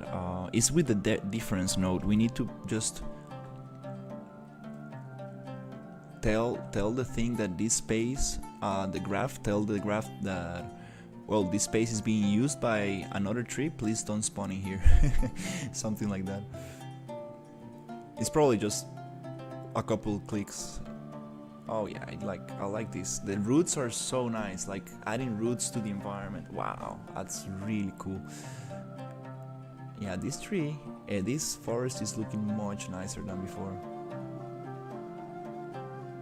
It's running, but let's see. Oof, no, performance is not so nice. We will need to figure out what to do with this. Look at these bushes. I need the mayhem to make them way smaller and take the collision out of the bushes, like we're not supposed to walk on them.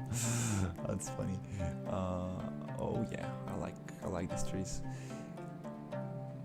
I bet if we use megalights from the new Unreal Engine version, we can get very good frame rates, because I know Lumen doesn't like moving foliage. It really takes a big performance hit. So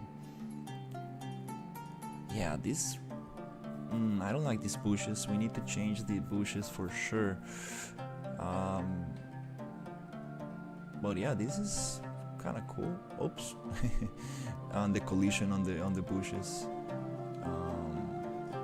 So yeah, we're gonna have a hidden library here, and we're gonna have a nice mage tower. Super cool stuff. The river goes through the forest. The water material. I got a new water material. Maybe I can try it here to see how it goes. Okay. Maybe I need to work on the slopes. They're a little bit too aggressive. Nice. I can even walk behind, like underneath the roots and stuff. I would like to add vines and stuff. Yeah, a little bit of vines. I like it right here how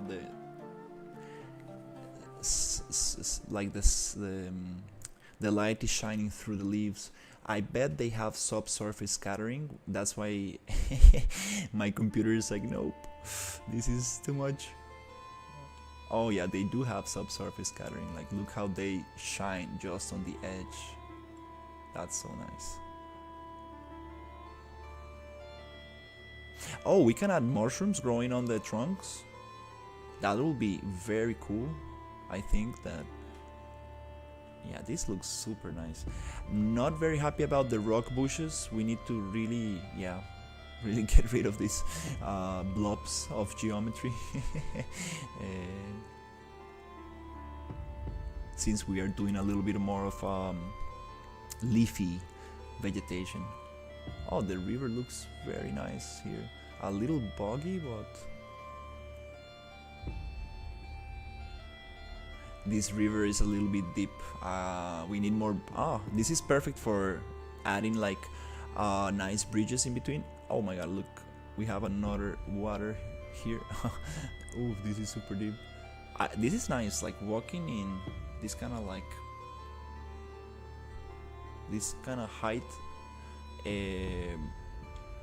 variation makes it feel very cool. It's a little bit too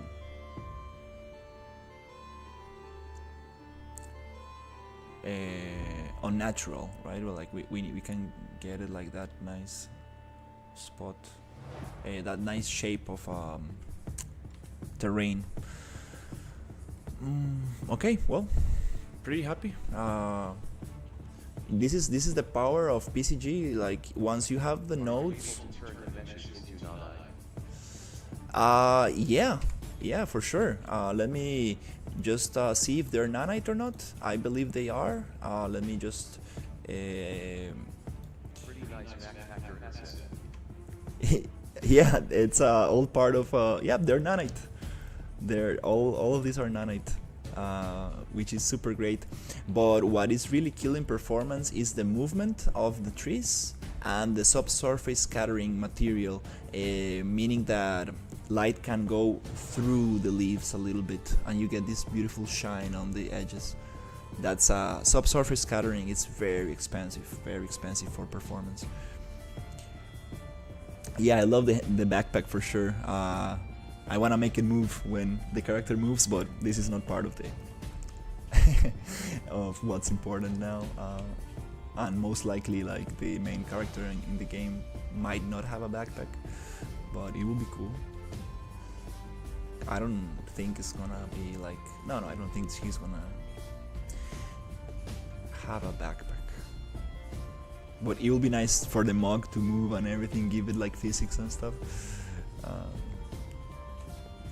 Yay! Look at the sun right there and the little god rays, which should come from the sun, not from up there. That's why you need to align the directional light to the actual sun.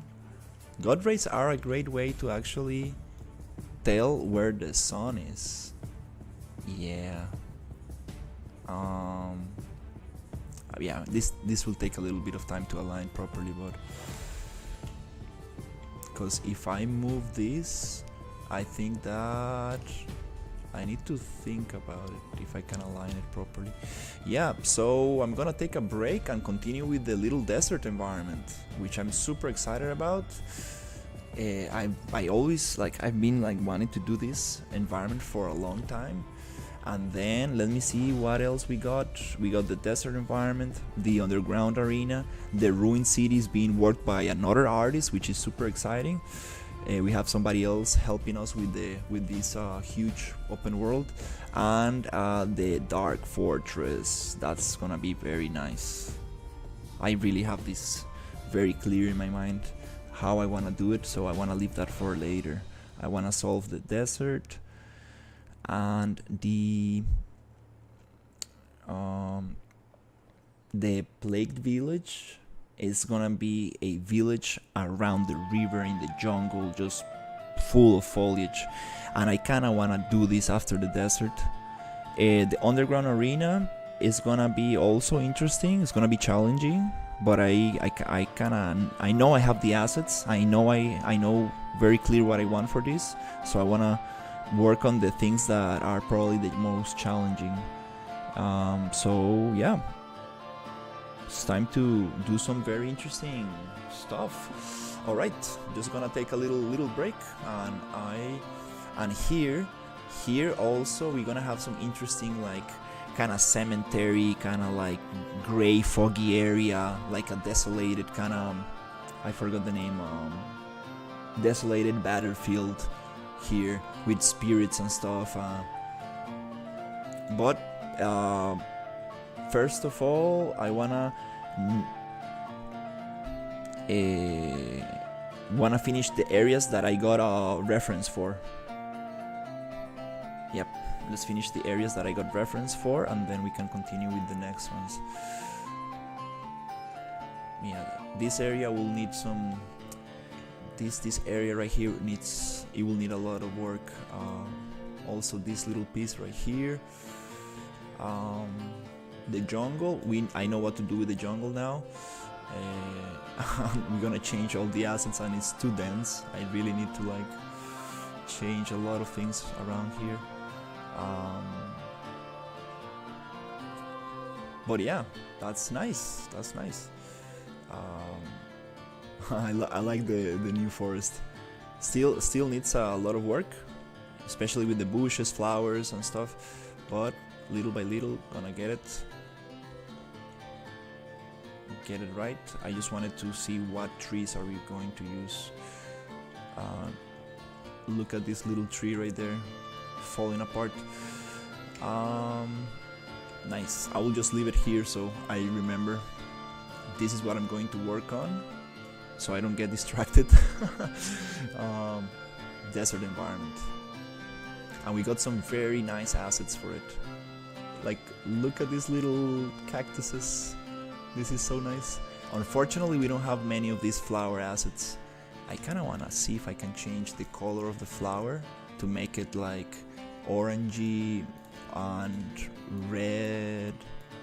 I think they also go a little bit pink, but it's okay. We don't need much color for this.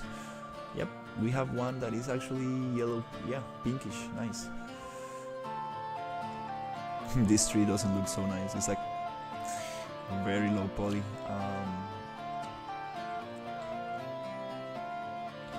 Nice. Okay, I will just leave it here and come and create some nice desert environment. Alright, thank you so much for watching.